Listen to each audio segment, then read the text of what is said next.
You're listening to the Ballroom Network. The following program is intended for all audiences. Welcome to the South Burbs Hitmen podcast with your hosts, Joe Mandel, Zimmerman, Vinnie Parise, and Chris Gonzalez. We're bringing you the White Sox coverage you need from the perspective of true Southsiders. Grab your Kaminsky dog with an ice cold beer and meet us in section 155. Everyone get on your feet for your South Burbs Hitmen. That ball hit deep. Way back. You can put it on the board. Yes. Jimenez in the air. Left field. He's your hero tonight. Thanks, Cubs. Over the head of Jenks. Uribe charges, throws. Out! And the White Sox have won the World Series. Alexei! Yes! Yes! Yes! Yes! Yes! History! A perfect game by Mark Burley and what an unbelievable play by Dwayne Wise. First pitch starts now.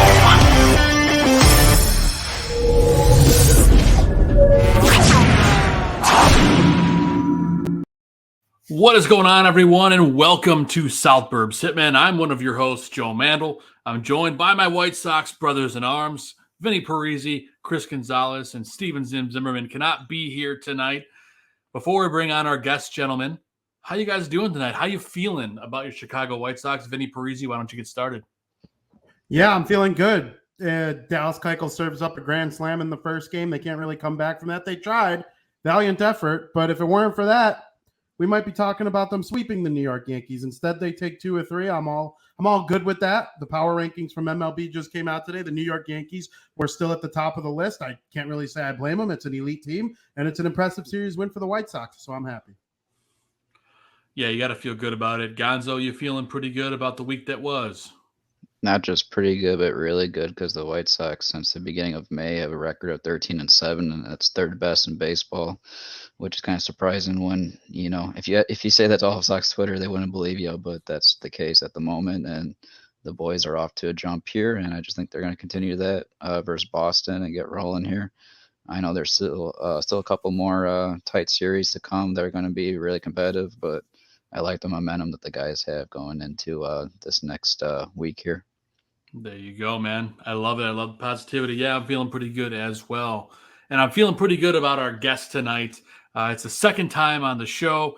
He's a sports producer at NBC Sports Chicago for the White Sox. Welcome, Slavko Bekovic, to the show. Slavko, thanks for being on again, brother. Happy to be here, guys. Thank you for having me. I had a blast last time, so let's do it again. Yeah, absolutely, man. It's great to have you. And, while we're on the subject, the hot topic in all of sports world right now is Tim Anderson and Josh Donaldson. It's safe to say that TA silenced the Yankees last night, and Josh comes back with a 1-game suspension from the MLB today against Josh Donaldson, and he's appealing it. I'm just curious your thoughts on the whole situation, because it feels like it's escalating even after it's over. The appeal is kind of like the PR thing to do. You just do it and hope that they make a different decision, or they lower the fine, or whatever it could be. I can't really see them not suspending him. That would be a very bad look for Major League Baseball if the appeal came back. Maybe they lessen the fine. I don't think it was even disclosed exactly what the fine was, but just a messy situation in general. Donaldson already doesn't have the best reputation across Major League Baseball, so for him to do something like this and claim that it was an inside joke, he's a clown. The run-ins he's had with the White Sox are now countless. So the fact that you haven't even seen his own clubhouse come out and really back him 100% says all you need to know. Yeah, I mean, this is a guy that went after Lucas Giolito in the parking lot at guaranteed allegedly. Rate. Allegedly, yeah, that's true. But and I was at that game, at the Yankees game a couple weeks ago at home when TA and Josh Donaldson went at it at third base. And it's definitely not the end of this. I have a feeling we're going to have this saga play up again come October. Well, we'll see how things play out by then. Hopefully we're that lucky. But I'm going to bring in some of the rest of the guys here. Gentlemen, TA has been kind of the straw that stirs the drink the last couple of weeks with the White Sox. Vinnie Parise, with a week like this and the schedule that is coming up, don't you feel like it's pretty possible that this team could really get on a roll now? I'm thinking Josh Donaldson started something good for the White Sox. I know he's a clown. I've used that word many times. I like hearing Slavko say the word clown. When you call someone a clown, they don't recover well from that. Like if you're a clown, Josh Donaldson's a clown. Let's go back in time. 2021. And Donaldson had run-ins with other teams. Lots of teams like to fight Josh Donaldson. Vladimir Guerrero Jr. hates him. This is just specifically with the White Sox, though. He calls Lucas Giolito out for having one rough game against them last year after the spider tack stuff started to get cracked down on. And then Giolito comes back and calls Josh Donaldson a pest. Then Donaldson comes back and rips on the rest of the White Sox pitchers. And what does Dylan Cease do? He serves up a home run in the first inning against them and then shuts down the rest of the Minnesota Twins lineup the rest of the game. That was good motivation from the White Sox, especially allowing him to hit a home run right after. Then he allegedly goes after Lucas Giolito in the parking lot. I'm not sure how true that story actually is. Whether it's true or not, though, the fact that it's like something happened that led to that story being out there, whatever it is, Josh Donaldson's a weirdo. Then the Twins think so poorly of this guy that they trade him to a team. They decide you're no longer worth the money we're paying you anymore, that we're going to trade you to the team that has beaten us in the playoffs in 20-something straight games. Okay. Wow. So then he goes to the New York Yankees, right? And he's not the best player on that team anymore. He bats fifth in the lineup. That's probably perfect for a guy like Donaldson, who has up until 2020, 2021, a really nice career. There's an MVP. There's a couple of silver sluggers in there. Then this year he has that little issue with Tim Anderson at third base. I'm not quite sure it's a mauling, as Ethan Katz described it on Twitter earlier today, or whatever word he used, but it was a play where Josh Donaldson was clearly being a D-bag. And then he comes out in this series at Yankee Stadium, calls TA Jackie, and the rest is history. It's just, this guy's just a weirdo. And the fact that all of this in chronological order has happened, and then TA comes out with that game yesterday in game number 2 of the doubleheader, goes 3 for 5, not game-winning home run. It wasn't technically a game-winning home run, but it made it feel like a win for the White Sox. That Tim Anderson keeps showing up, we could be talking about a really good week here. You asked me, that's a long-winded answer of how I think they're going to do against Boston and Chicago. TA is going to lead the way. And that kind of motivation for him, I think it's going to go a long way. I'm not happy it happened. Josh Donaldson's a weirdo. I can't wait till he's not with baseball anymore. But, it is what it is. TA's on fire now because of it, and I don't think it's going to stop anytime soon. Yeah, and I know we'll talk specific stats later in the show for the Pick the Click segment, but I'd be remiss if I didn't pull up Tim Anderson's stats from the last week. This is insane. 10 for 21, 476, 2 stolen bags, 4 runs, 6 ribbies, and a homer. This dude is a machine. This is a guy that's got to be Can he be stopped at this point? I mean, look what happens when you put a chip on this guy's shoulder. Gonzo, I mean, what do you see here? I mean, even to begin this past week, I know Slavko's a part of the company, but he took a shot at Ozzy, and then we go through that whole dilemma, and then all of a sudden now in New York, we have Josh Donaldson doing whatever he does, doing his thing. Donaldson took a shot at Ozzy last year too. Don't forget about that. Yeah. I meant to say that. I can't believe I forgot that part. That's like the biggest part. Who are you? But it's just crazy how the week goes. And I mean, isn't it just right that feeling that Timmy hits the walk-off and Field of Dreams, then this year goes to New York and just really just disrupts the series right in front of, their fans in the Bronx? I think it was just a perfect ending to the series. But to go off of Donaldson, I mean, it's not even just with the White Sox, but I'm not sure if I'm remembering this right, but I think in spring training, he had a little conflict with some of his teammates on TikTok or one of the media platforms. So it's just a really toxic culture with this guy. I mean, if I'm the Yankees and, this is supposed to be a Monday night not Monday night, Sunday night, series on ESPN, and they're so East Coast, on this team, and to have this affect the franchise and to take yourself out of the doubleheader of a series, important series on the Sunday. I think it would have been a bold statement if the Yankees just DFA'd him and say Wow. we can do better without you. Like we can either bring up a prospect in their farm system or whatever they need to do at the trade deadline. Gonzo. I just don't see them doing that. Why not? You're I'd not going to win. but you're not going to win with those guys in your culture. If it stays toxic, I'm with them. I could see it. You've got to think New York would be. You're basically saying you lost that trade. You kind of already feel that way in some respect, but Urshela hasn't been tearing it up for the Twins, I guess, which is the good news for the Yankees. But he had some clutch hits for them last season, and he's the type of guy that you like to have in winning ball clubs like to have. If I had to pick between one or the other, even just straight up, I want Urshela over Donaldson, and a lot of it has to do with the clubhouse reasons and the reputation that Donaldson has and the things that he does and says. And don't forget, Vinny, the Donaldson White Sox stuff goes back even further than that. I think it was like 16. He was still with the Blue Jays, and there was the whole Daryl Boston whistle, whatever the heck that thing was. Good call. He's just pest is a good word. Clown is a better word. Piece of what is the best word or phrase, I guess. But I'm telling you, he has a bad reputation across Major League Baseball. There's a reason guys in his own clubhouse aren't defending him, and it's not just like a racial thing with what he said. It's a lot of his history and his philosophies or ideologies or whatever. He just doesn't really care. He's a Josh Donaldson first kind of guy, and the fact that he went into a team that he basically called out their number one pitcher last year with the whole spider tack thing.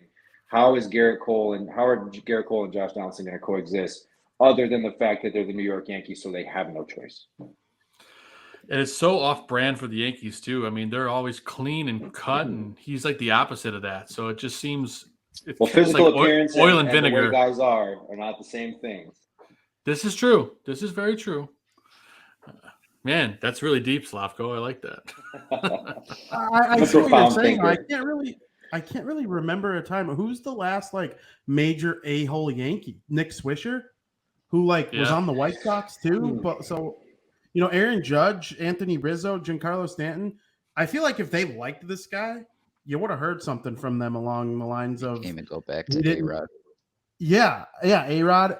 But the fact that Judge didn't come out with anything, nobody asked him in the media, what do you think? And he didn't go, well, Josh is our teammate. We always have our back. You didn't hear that from anyone. But as far as TA, you got Liam Hendricks backing him up to the media, Yasmani Grandal starting it on the field and off the field, Tony LaRussa, Joe Kelly, to David Kaplan.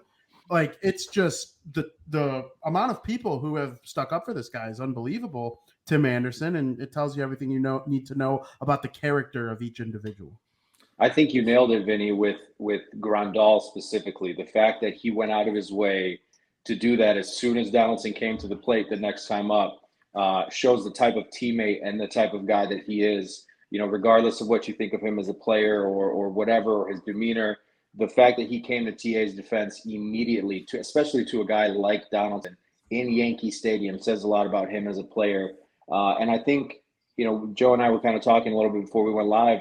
It could be, and you mentioned it too, Vinny, it could be like a galvanizing thing for this team. That could be, the moment that you look back on in this season and say, wow, that's what really got this offense going, or that's what turned this season around, or that's what got this team to really become one and go forward and get on a run.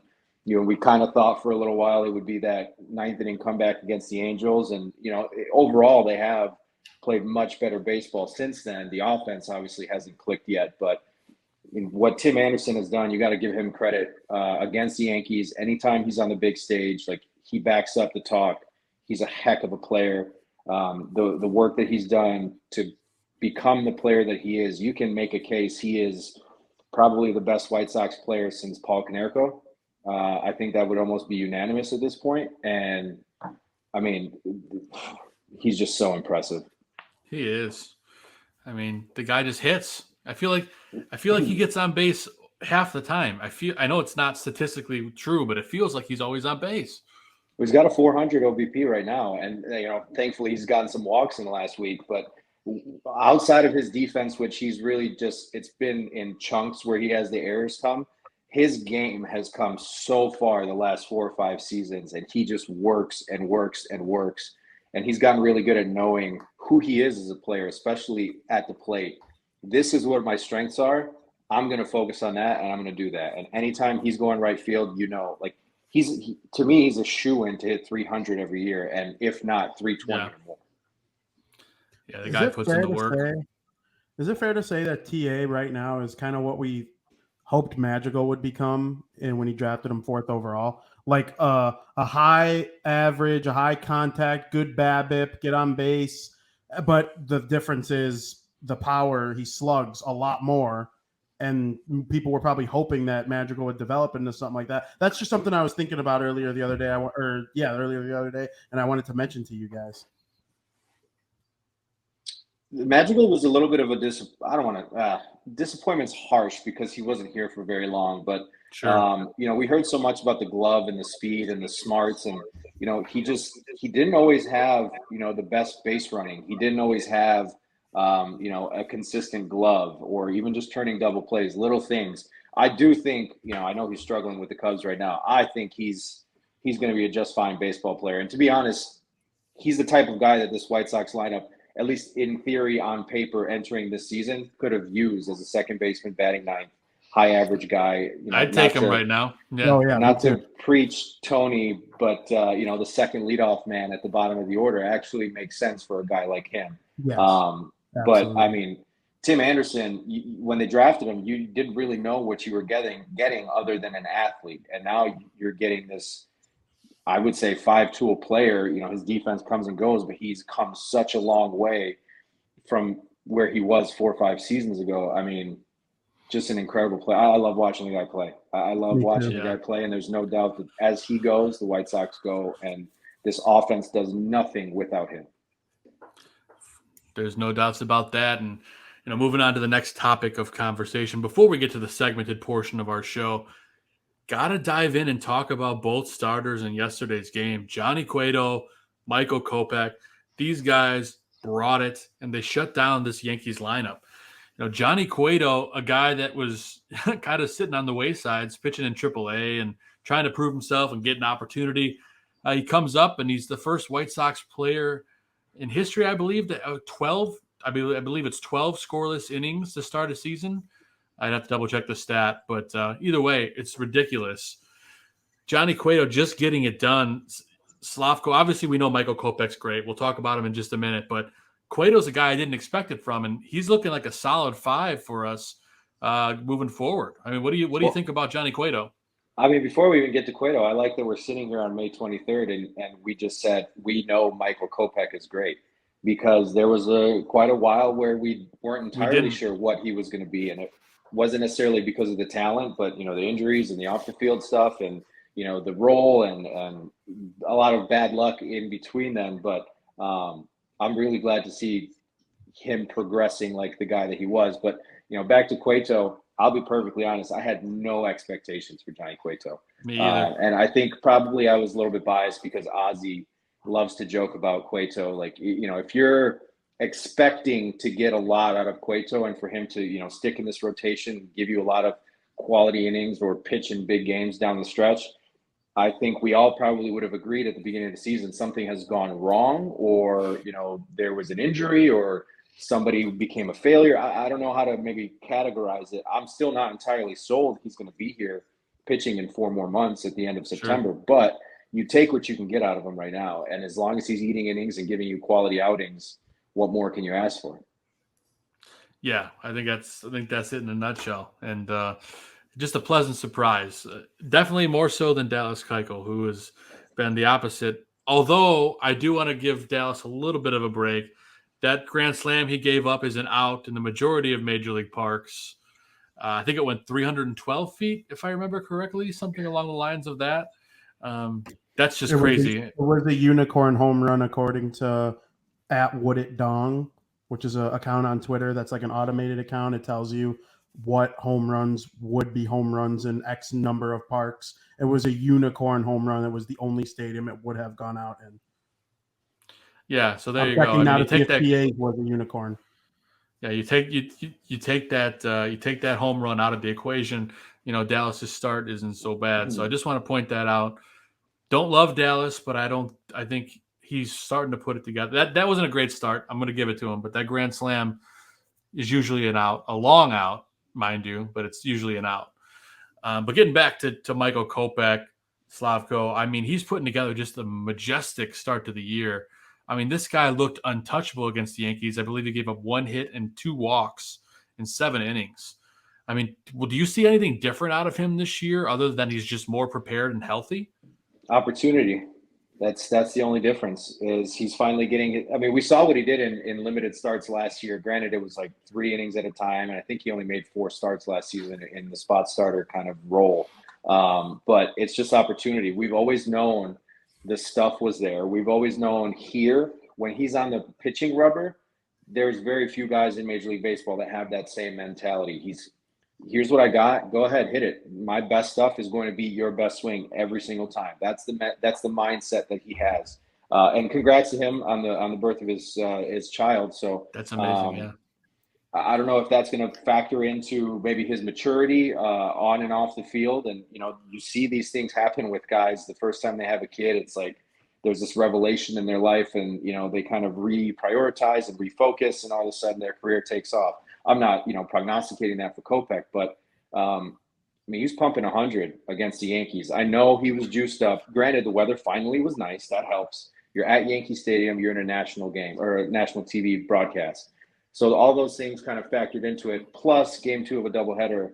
I mean, the Yankees had kind of like a C- lineup for them. So Sure. You expect, and that's what you want. It's good to have those standards, and that bar is set for really high for Kopech right now. It's good to see him getting, kind of deeper into ball games and getting stretched out. I'm not concerned with his ability to keep up this production. I'm a little bit concerned with, the longevity and they're going to have to manage those innings. And, I think, was it 2 starts ago when he got yanked and, was kind of visibly upset at Tony for pulling the trigger on him. That's a good sign. I love seeing that from my pitchers. We saw it with Dylan Cease too. Like, one of the things that Ozzie, I think, was great at as a manager is especially bringing along young pitchers and letting them either succeed or fail in crunch time rather than pulling the plug very quickly. John Garland was a beneficiary of that. Gavin Floyd, he helped kind of become a very good major league pitcher. Maybe he never reached the ceiling that we thought when he was a young starter and a top prospect, but I love to see that out of Kopech. I love to see that out of Cease. The talent in the rotation, that's like the one thing that's kind of on cruise control. You just know you're more than likely, let's say we have 6 guys now, outside of Keuchel, you feel pretty good every single night. You're going to get a quality start or something close to it out of these guys. Yeah, and I don't think any of us saw it coming, but it's a beautiful thing. I want to touch on one thing. Towards the end of that start, it looked like he had some blisters coming on his hands. So I think that's something maybe they'll have to keep an eye on up for his next start. Curious to see when he's going to play. I think they might hold him until maybe he'll start Sunday against the Cubs at home. We'll see. But yeah, it's been a great run from Michael Kopech, especially after everything he went through, taking the season off with COVID, taking that time to get right mentally. It's just a great story, and hopefully it continues to be the majestic run that it is right now. So what do you guys think happens when Lynn comes back? That's a great question. Obviously, Lynn's going to be a starter in this rotation. So I think they got a DFA Keuchel. I hate to say it because he's not going to be a bullpen guy. Vinny, I know you're very strongly opinionated about this, Vinny. I'll toss it to you, but I think we're on the same page probably about Keuchel, right? If it were up to me, the Chicago White Sox would show the world that they are serious about winning. We have seen teams, New York Mets come to mind. They DFA'd Cano and didn't look back. He was with the Padres like 2 days later, who are also a pretty good team. But it's not historically evident that the White Sox will do something like that. That's why I hesitate to just predict that they will. If it were up to me, I would DFA and move Vince Velasquez to the bullpen and run Giolito, Cease, Kopech, Lynn, Cueto in whatever order you want, whatever order based on matchups, whatever. When and if Cueto, stops going 12 scoreless at a time, that's, I think, an issue with DFA and Keuchel, and that's probably in the back of Rick Hahn's mind. If I were him, that would be in the back of my mind. Okay, well, what happens when Cueto stinks? Well, then my rebuttal to that, though, is how can you get much worse than what Dallas Keuchel has provided this year? Because Cueto was on a 107-win San Francisco Giants team last year, and they didn't seem to have too many issues with him. I know another year older didn't have, the typical offseason that he has probably been used to in years past, but I don't know. Cueto, he feeds me with a lot more confidence as of right now. I think that's probably recency bias. But Keuchel, man, the soft contact, the defense isn't that good behind him. I don't give him a pass for the short porch only because he walked the 9-hitter on a non-competitive pitch to turn it over to LeMahieu, and any contact was scoring a run, so it doesn't matter if it hit the short porch or was a double or anything. Multiple runs were scoring that was going to put the White Sox down by multiple runs anyway. So it's just like, to me, how do you really feel, though? I know. I get excited. Vinny's passionate about his hate for Dallas Keuchel. I get excited about this stuff. I just really. It was a bad pitch. It was a bad pitch. And no doubt. It was over the heart of the plate. The problem with Keuchel is he just doesn't have the stuff when he misses to get away with it. The guy that we saw in 20 who had pinpoint control, we don't know where he is. He thinks he can get back to that. If he could, this is now a totally different ballgame. If you get the 11 starts from Keuchel in 2020 with the White Sox and you put him on this year's team and in this rotation, that's a totally different story. But he's not been that guy. The control, to me, is my biggest concern. His last 4 outings, 3 walks.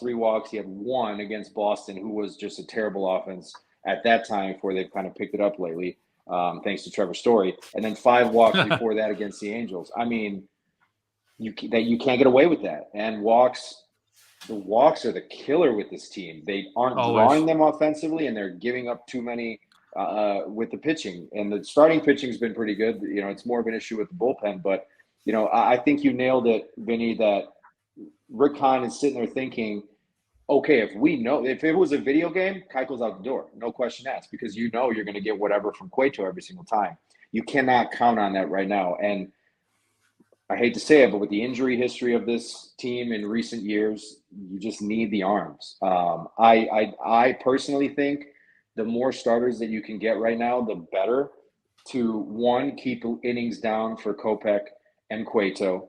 The more that you can kind of keep them fresh and give them extra rest is better. And I know Kopech has that mentality. He wants it every 5th day. He wants to go 9 innings every single time, and I love that. But you have to, as a organization, manage him and make sure that he's there in October when you really need him. Granted, they need him right now because the team's not been what we were expecting, but I think a 6-man rotation makes a lot of sense. I said that last year, that they should have kept Rodon and re-signed Lynn and brought Kopech into the rotation this year and done a 6-man, because Rodon is always great on extra rest. Kopech would have been on an innings limit, would have made a lot of sense. So I think you, as much as it's easy to say, get Keuchel out of here and move on, it's not something that it's just easily done. Yeah, the injuries have been taking a toll on this White Sox team, not just physically, but also mentally, especially for Rick Hahn. So I think you're onto something there, Slavko. And who knows, maybe if Keuchel puts together a few good starts, maybe a team wants him in July and you package him in some sort of deal for another arm. I don't know. I know that's a bit of a pipe dream at this point, but you never know. What kind of message does that send to your clubhouse, though? If you're in contention and you deal, a veteran starting pitcher, it's, in theory, yeah, it makes sense if you can get some assets, or, maybe you can do a deal for a major leaguer or something, like a Kimbrel Pollock, something along those lines. But what is Keuchel's value in return, as opposed to what he can give you potentially on the mound, even if it's just eating innings as a piggybacker or, whatever that might be. Sure. Yeah, no, that's a good point. And I know some people point to the fact that Keuchel hasn't been the greatest teammate, and some of the comments about Tony and, all that, but Yeah, I'm with you. He's a veteran, and I think that kind of goes a long way, especially when it comes to October. I mean, that's single-handedly, you could argue why they traded for A.J. Pollock. They needed that veteran guy that can help you down the stretch. And I know he had a cold start. A.J. Pollock, a notorious cold starter. But look at him now. He had a great week, and I think he's going to help us down the stretch. A little bit of a rant there, but, it is what it is. They're also short on guys with playoff experience. That's another con to DFA and Keuchel. I mean, who has significant playoff success on this roster? Yasmani Grandal's been deep in the postseason. I believe with the Brew Crew, they made it to the NLCS, then got bounced. But then following that, A.J. Pollock won a World Series. Dallas Keuchel is a World Series champion, Cy Young Award winner. Joe Kelly's won 2 World Series with 2 different teams, which is nice. But, I mean, outside of those guys, I'm kind of blanking. Harrison was with Pittsburgh. They had a couple good teams early on, but then were stinky for a while. So, for the most part, Keuchel at least has a voice, a way of advice, something for these guys. You would hope. Yeah. Whether you love them or not as a teammate, in that moment when you're in October and maybe there's somebody that needs to speak up and he's that guy, you can't really knock him and his voice or his presence at that moment because he's been through pretty much all of it. Exactly. That's right. So we've gotten to the segmented portion of the show, and this is the part of the show where we talk about our old buddy, the manager, Tony LaRussa. Did he have a good week? Did he have a bad week? Did we love it? Did we hate it? We talk about it all during LaRussa's Locker.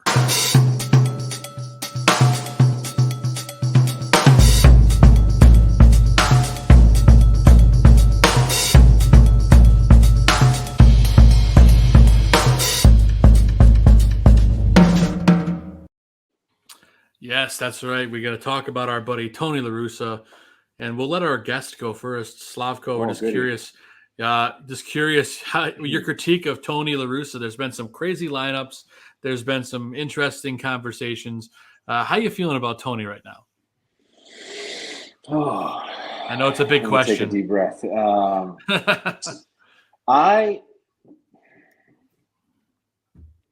He makes a lot of decisions that make me scratch my head.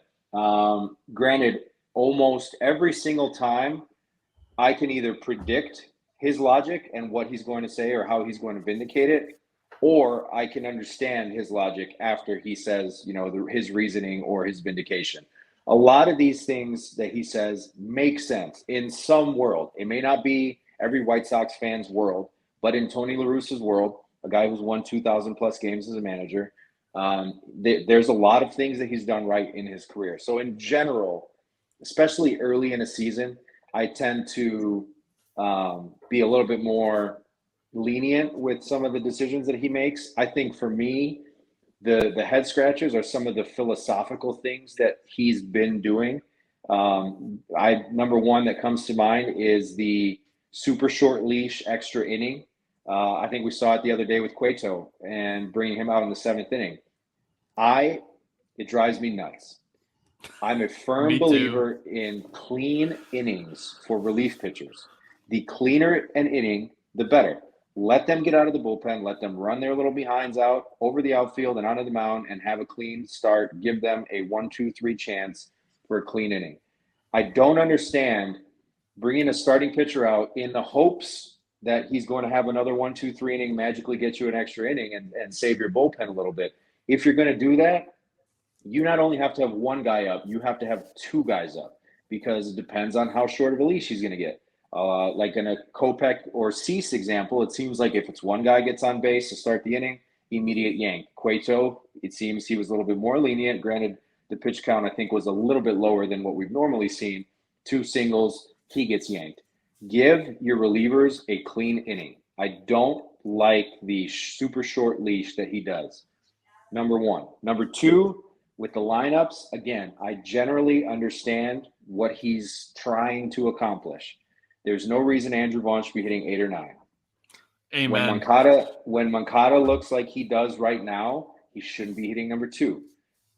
Andrew Vaughn's been making a lot of contact. Andrew Vaughn been putting together good at-bats. Let him bat second. Just stick with TA, Vaughn, and Robert, 1, 2, 3. Vaughn doesn't have to play first base or right field or left field or DH. You can put him wherever you want position-wise, but at least give him some sort of consistency with the lineup. pretty much every former major league player I've ever spoken to likes to know day in and day out where they're going to hit, what position they're going to play. Baseball players are creatures of habit. They are regimented. They like their routine. They like to know what's going. They like to know what to expect. I think Tony sometimes fails, especially with relievers, to define roles and to maybe set defined expectations for players. Larry's playing every other position every other day, and he's batting anywhere from 1 through 9. I like Larry Garcia. It's not his fault that he's in the lineup every day. So people that take out their frustrations on Larry need to go the hell away, because you're just wrong, period. I don't care what you have to say or what your argument is. He is a super utility player. He should be used as such. It is not his fault that Tony's hitting him second or fourth or whatever it is, or that he's playing every day. Granted, Larry has come up with quite a few big hits lately, and I'm glad to see some of that criticism slowly kind of simmer away. I know this is like a very long kind of rant, but like Tony just does these things that irk the living heck out of me. And I understand his reasoning, but it's just like, just make up your mind. And this is the guy who basically created what the modern bullpen has essentially become. Right. Granted, the last like 4 or 5 years, it's a little bit different with shorter outings from your starters, et cetera, et cetera. But why is Matt Foster one day working an 8th inning up 1 as your setup man, and then 2 days later in the 6th inning down 2 and with 2 on and 2 out? I just I don't understand what the roles are out of the bullpen. I don't understand. I think 37 games, they had 37 different lineups to start the season. I don't understand it. I don't. Yeah. I like Tony. I tend to give him a lot of benefit of the doubt because he's earned it. But man, that's all I got. I don't know, man. Just man. That's pretty much sums it up when it comes to Tony. I think we all just kind of scratch our head. Vinny, I know you've been very passionate lately about TLR and his wherewithal and crazy lineups. Why don't you head and take it away? The last week has been kind of brutal in your mind, right? Yeah, so I kind of have like 2 sides to my Tony Larussa opinion. The first side is just strictly managerial stuff, right?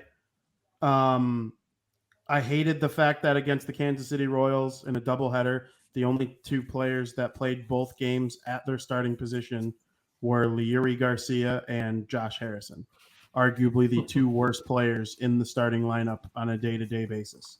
Okay, like I'm with Slavko. I think they're both fine players. Leury Garcia as a 26th man on a World Series championship team is a thing, in my opinion. But Tony doesn't use him as such. I don't understand why. He loves the guy. You might remember last year someone referred to him as a utility player, and Tony Larussa bit their head off. He got legitimately pissed off at them for saying that. So I understand the Leury love is there, but it's not necessarily the best when it comes to lineup strategy, in my opinion. That was a head scratcher. Vaughn, Moncada, and Anderson each only played 1 game that day, but here's Leury and Harrison playing 2. This is baseball, guys, especially with some of the days off that the White Sox have had. I don't understand some of these off days. This week too, man. They got 2 off days this week. Exactly. And so thank you very much. If they're resting guys against Boston or even the Cubs, then I just don't know what to tell you. And then there are a couple, in-game lineup managerial decisions. Slavko brought up the bullpen. He pinch hit Adam Engel and nobody liked it on Twitter, and then boom, Adam Engel base hit, scores a run. Stuff like that does work sometimes. They say a blind squirrel finds a nut, every now and then. But I don't think that's necessarily the case with Tony. He did win 2,000 games, 3 World Series championships, a plethora of division titles. But, we'll see how it goes as the season goes along. We had similar complaints in April and May last year, and then they kind of died down as the weather got hot, and nobody really critiqued him in the playoffs too much. Dusty Baker made worse decisions. That might be why. And the Astros just won base because they were simply a better team. But I think Tony was probably equal to the task as Dusty in the playoffs last year. But then bring it over to the human being side of things. When Tony was first hired back in 2020, think it was like November, December. People were like, oh, how's he going to connect with the guy like Tim Anderson?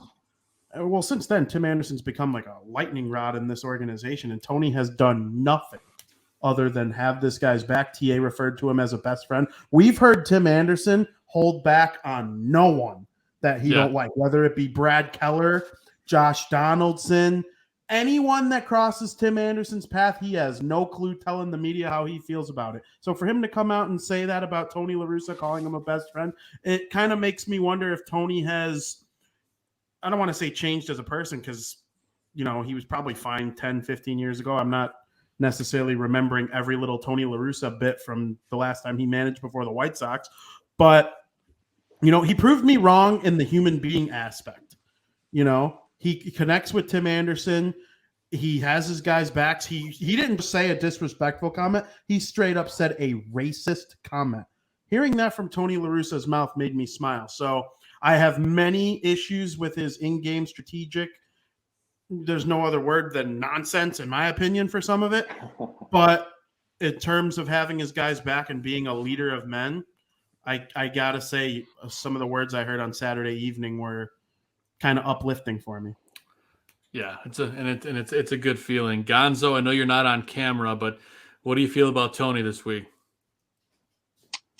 You know, this is Tony's, and this is not me just, you know, patting his back, but he's like the first manager I actually enjoy for over a decade now.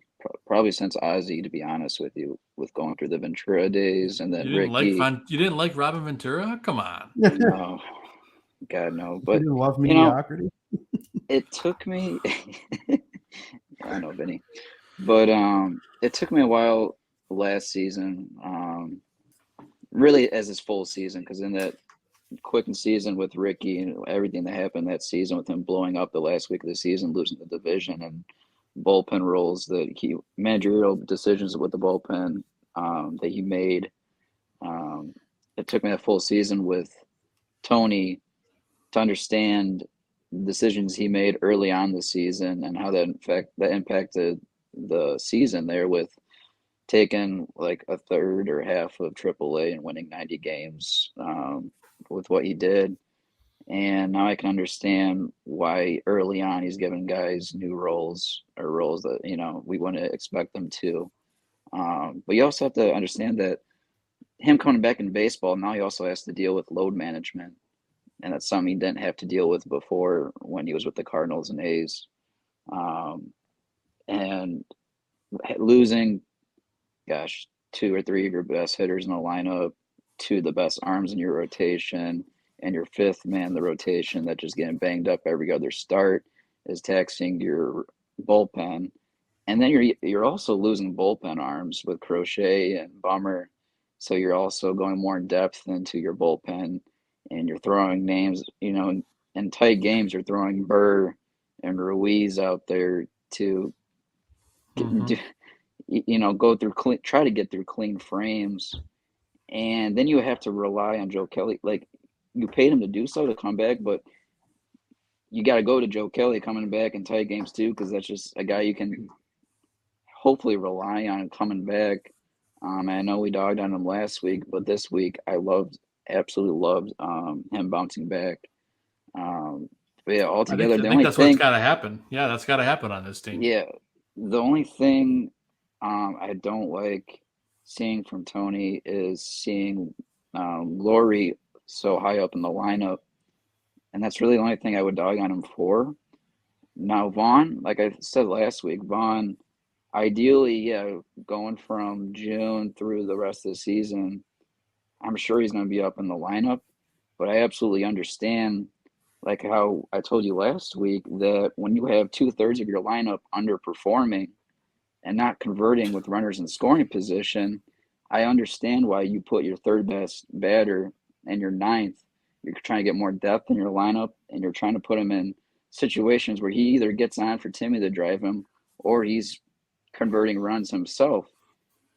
And it's kind of funny when I see Tony going old school and doing a hit and run, because he believes in the kid, and the kid converts.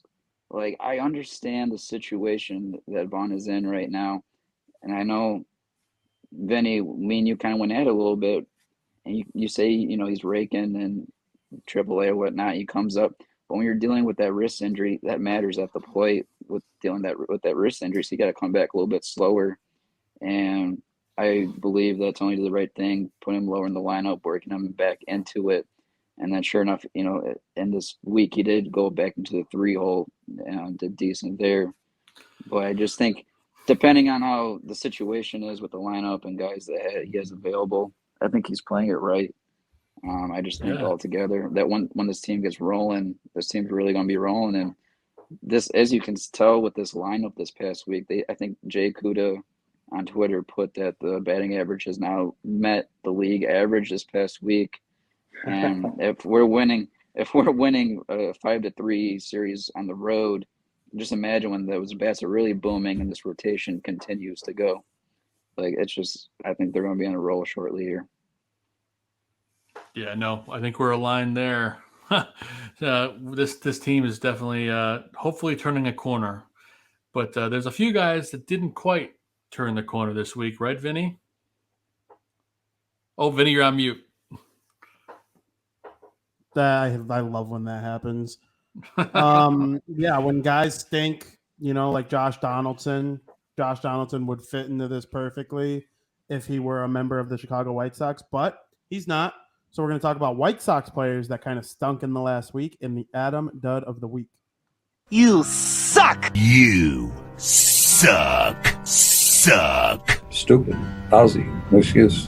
What a dud. What a total dud. Yes, there are quite a few White Sox players this week that deserve to be on this list. Vinny, I will let you go first in your nomination here. Who you have for your Adam Dud of the Week? Who pooped the bed this week? Yeah, so there are a couple players to choose from, and the one I'm going to talk about is somebody who is a very intriguing player. Whenever you tweet about him, you got 50 people either, or 50% of the people agreeing with you, 50% of the people disagreeing with you. I don't know if I remember a more polarizing player just simply based on baseball related things. There are plenty of polarizing players that, have off the field reasons people defend them or whatnot. But I'm strictly talking baseball. That's Johan Moncado. This last week, 3 for 25, batting average of 129 strikeouts, 0 RBIs, 1 run scored. The best moment of his week was a bunt down the line against the shift that ended up with a double. And then the White Sox offense pooped the bed following it, and they got no runs out of it. But that was his best moment of the week. The week before, though, he was awesome. And so he's been back for 2 full weeks now. One of the weeks was awesome. He was in the player of the week, put on the board player of the week. Then this week, second week, stunk of the bed, Adam Dud of the week. I need more from Johan Moncada. I don't need him to be the guy he was in week 1, but I don't need him to be the guy he is in week 2 either. Let's find a nice middle ground for Johan Moncada. We already recognize that Michael Kopech is probably the better of the 2 pieces now in return for Chris Sale, just because I think Michael Kopech is like an all-world pitcher and will be for a long time. I love his stuff. But Johan Moncada, if he's the 6th or 7th best position player on this team, that means you got a really good team. And, hit 20 home runs. He might not reach that missing the first month of the season. We'll see. He didn't last year playing the whole season. But, be durable. Every single time something happens, it seems like he's wincing. His body language kind of bugs a lot of people sometimes. I really don't care as long as he produces. But that's my Adam Dud of the week. I certainly think playing against the team that traded him this week might give him some added motivation. It would if it were me. But then you got the Cubs after. He always plays well against the Cubs. First career home run against the Cubs. I like Johan to bounce back. Certainly not going to pick him for my pick to click later. Hint, hint. But I definitely think there's more we can expect from this guy. He has all the tools in the world. He's one of the most frustrating players to watch too, because Slavko brought up TA with his 5 tools. I know the defense is suspect sometimes, but there are also flashes where he looks like Derek Jeter. Johan Moncada has the same stuff.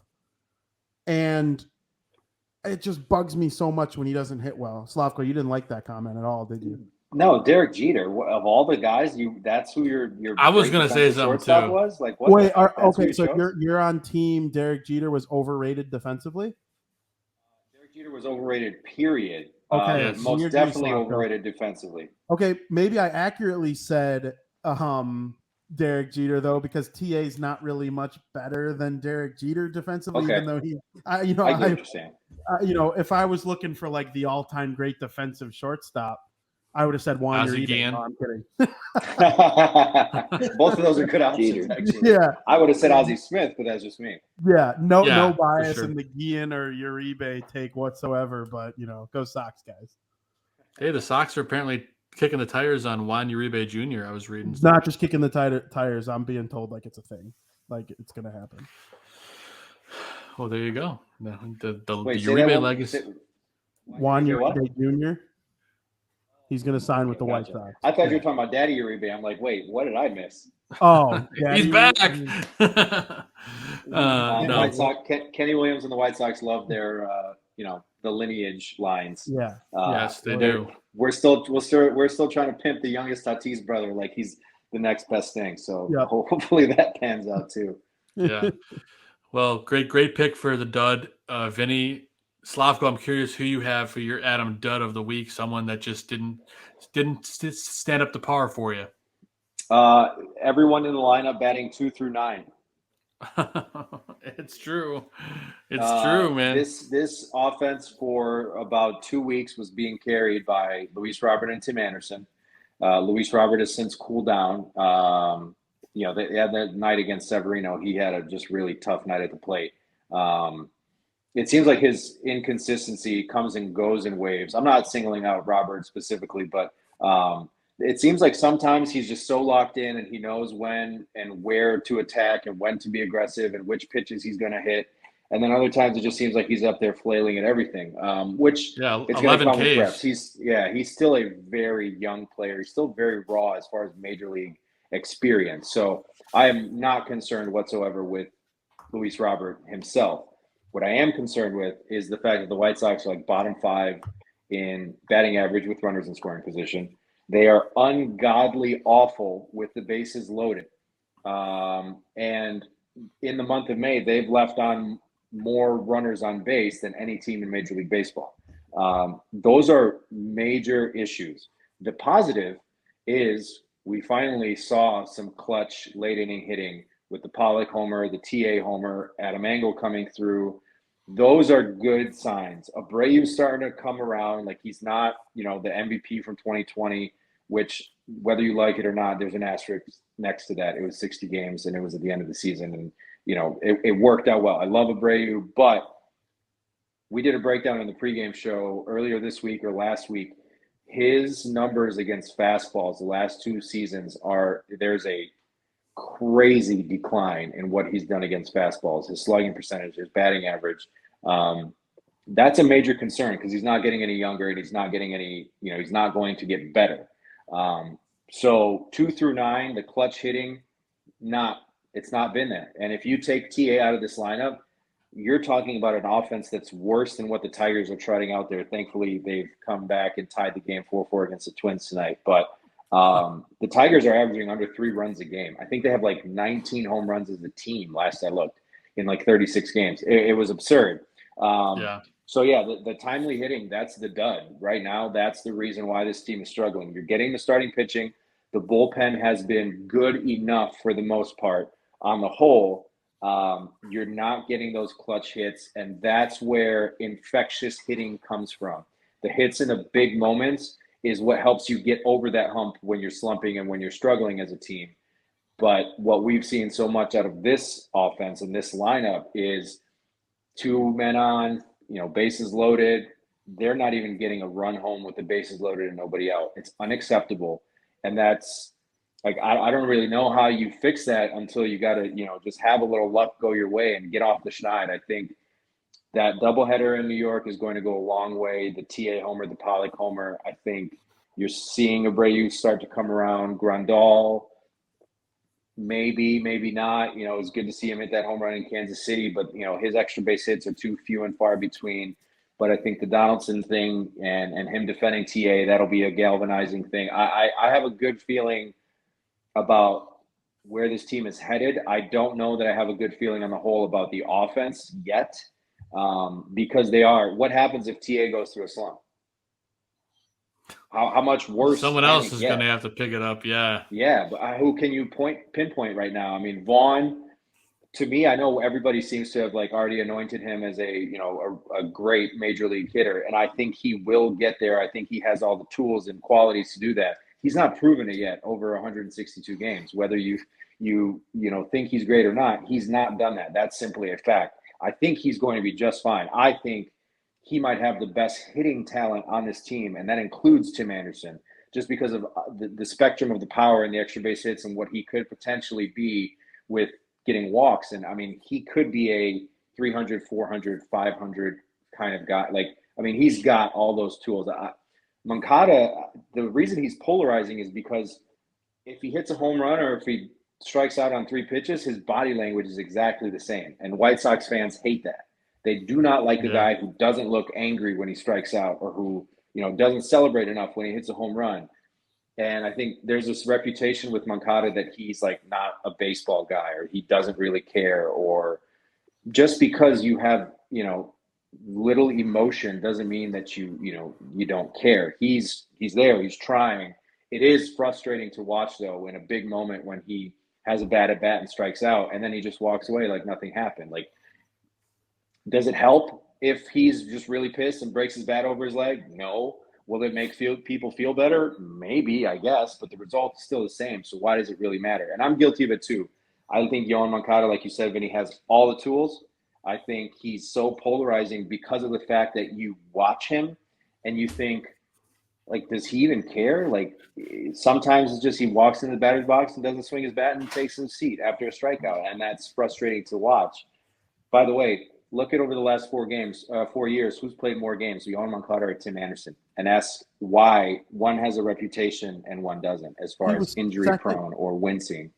He was second on the team in games played last year. Yeah. Only one above him, notorious Iron Man Jose Abreu. Yeah. I agree with that completely. He's not as endurable as people say. He started this season off with an injury, so people automatically remember 2020 and a couple stretches in 2019. But I'm with you. Yeah, he's just inconsistent. But that's a great call for the dud. Everyone that's not Tim Anderson. It's a good vibe. But hopefully one that's gonna not be the case this upcoming week. Gonzo, you're sitting in the wings, but who you got for your dud player of the week? A part of me wants to say Frank Machado, just for getting the better approach for our runners in scoring position with their hitters. Makino, my bad. Mochaccino, as we call him. Mochaccino. Frappuccino. But no, I'm going to go with Vince Velasquez. In a start that he should probably do better versus the Royals. He just fell apart. And I know you guys were talking earlier about the rotation, but I think he's the first one to lose his job in the rotation just because of the payroll. They can probably get more efficient with that. Plus, I don't think Hahn at the moment, I think he's too egoistic to take responsibility of his mistakes this past offseason with the payroll. And the losses and the gains of our rotation. I don't think he's going to DFA Keuchel first. I think that's going to be later on near the deadline if he's going to do that. So yeah, Vince Velasquez, if you're still going to be in our rotation, you got to be more efficient with your outings. And that's all I got to say with Vince. Good call. Thanks, man. I'm going to go a slightly different route. Someone that Slavko mentioned. I'm going to go with Yasmani Grandal. Only 5 for 25, 192, 5 Ks, 1 ribby, 0 runs scored. He's not even walking as much as he does usually. He's just not seeing the ball right now. Maybe he'll turn things around this upcoming week. But usually when Yaz is walking, this team is scoring runs. So hopefully he can get his batter's eye back. Not that it's gone, but just a rough week. But he's a slow starter. Yaz was last year, and he turned it on. So we can only hope that he can do that now. And I think a couple games against the Red Sox and then the Cubs might just do the trick. So I'm going to go with Yaz as my dud of the week. There's an honorable mention. I'm going to go and give it to Ryan Burr. He had a rough outing, a real rough outing to say the least. Not a lot of brutal performances from pitching this week outside of Burr and Keuchel, so that's always a positive. But we mentioned Luis Robert. The 11 Ks is really eye-opening for how rough of a week he had at the plate. And he still hit 200, and he still had 4 RBI, which is wild. So that just tells you how pretty good for the White Sox this season. That's sadly. I know. That's why I couldn't list him as a dud. He's just an honorable mention. Even with 11 Ks, if I would have told you Luis Robert struck out 11 times in a week, I don't think I would have thought he would have still bat 200. I'll take 200 as Luis Roberts' dud week though, no doubt. And you made me still drove him 4. Yeah, exactly. And one of his bombs was one of those pretty ones where he just watched against the Royals. I want to say it was. So you didn't even hit it that hard. It just kind of I thought it was. I don't know. I tweeted. Luis Robert just accidentally hit the ball to Pluto. He didn't even look like he used his legs in the swing. Obviously, he did a little bit, but it wasn't one of those swings where when he swings, you just know it's going 5 million feet. Then they show the camera of the ball just fall. I'm like, this guy's so strong. It's unbelievable. He kind of held it, and he was off balance, watching the ball fly. He knew he got it well enough that it was going to go. I mean, it only went 5 or 6 rows up in KC, but I mean, a huge home run. But the fact that he has that kind of raw power is insane. So it makes you think of 3 years from now, 4 years from now, when he's really fine-tuned at the plate. Robert still hasn't had a fully blown normal season. He had the COVID shortened 2020 season where he came second in Rookie of the Year. Then there was 2021 where he missed the first half of the entire season. Then there's been this year where he's been awesome. But, what happens 3 years from now when he's got 3 or 4 straight 140-plus game, we hope, seasons under his belt? The fact that he's doing that is just unreal. It really is. He's performing at the highest level right now. Hopefully he can stay that way. Maybe he can improve his arm a little bit in the outfield, but other than that, I'm glad that you mentioned that.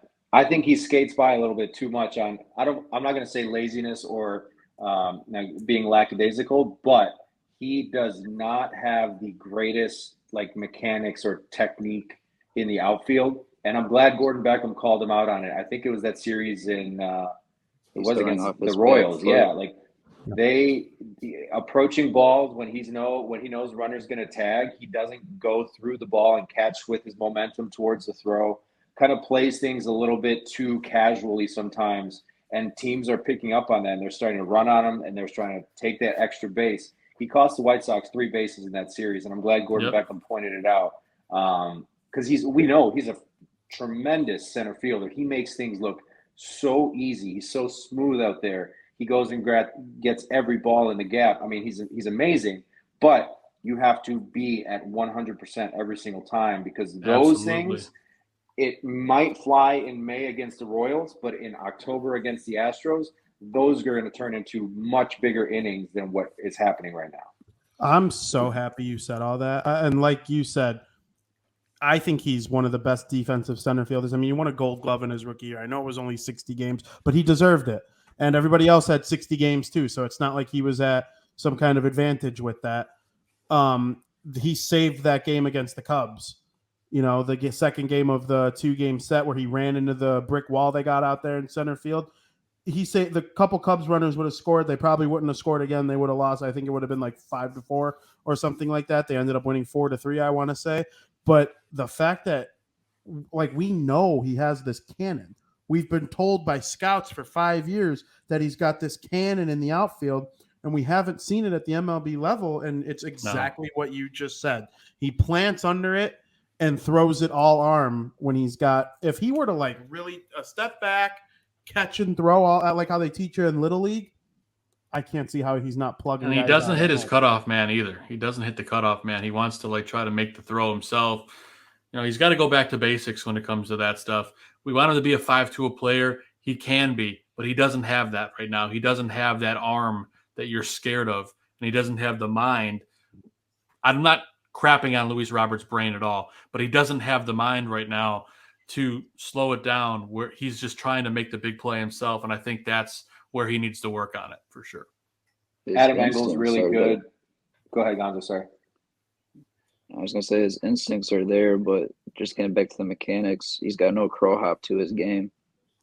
And when you're in tagging situations, you got to measure yourself up to make that angle, to make that crow hop throw to the plate.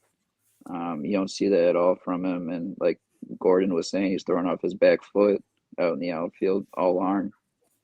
And like you said, Joe, those 5-tool players, I'm sure that's something he can put in his game and get back to it. That's going to probably take an off season. That's going to probably take an off season, though, of getting that mechanics back into it and putting that into his game. I don't think that's something you can just do in a season. But it would be nice to see, because with all the tools that he has to offer, I mean, he can definitely be better than that Gold Glove that he won in the first place. I mean, you see a guy like Vladimir Guerrero, a guy from the past, but that's a guy that mechanics are all there, and that's the arm you kind of expect from Luis Robert, from what we've been hearing of the arm that he has. For sure. I'm looking at his career stats right now. He's played 157 games. I'm smiling because this guy's he's going to be so good. 157 career games, 30 homers, 91 RBIs. The strikeouts are the big issue, 160 and 40 walks. But he's hitting 292, 21 of 25 in stolen bases, and he's got a Gold Glove. The guy's potential, it literally is Mike Trout. His ceiling is Mike Trout. He'll never have the same patience at the plate and that 450 on base percentage that Trout has. But other than that, they're very similar in what they can bring to a team. Like, he's going to be like an 8-WAR player perennially.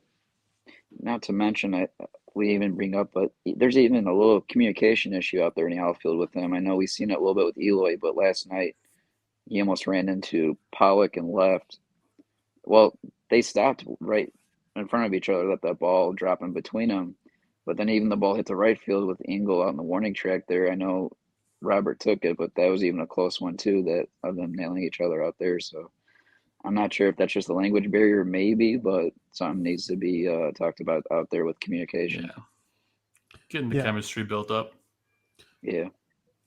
Yep. And so there were some players that weren't as good this week, but for every tough player, when you have a good series against the New York Yankees, there's always going to be good players that came through, and we will talk about those good players on the Put It on the Board.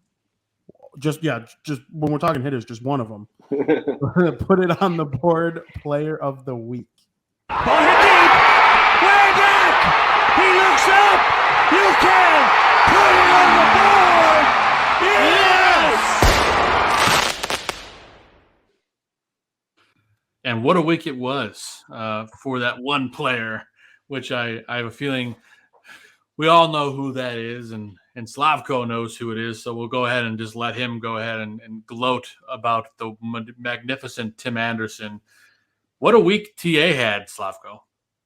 I mean, I don't really know how much I can add about the guy, other than calling out like one of my good friends and then deleting the tweet. But I'm still hoping that, eventually he'll address that in some capacity. I think it's water under the bridge for sure for both of them. I know it is for at least one of them.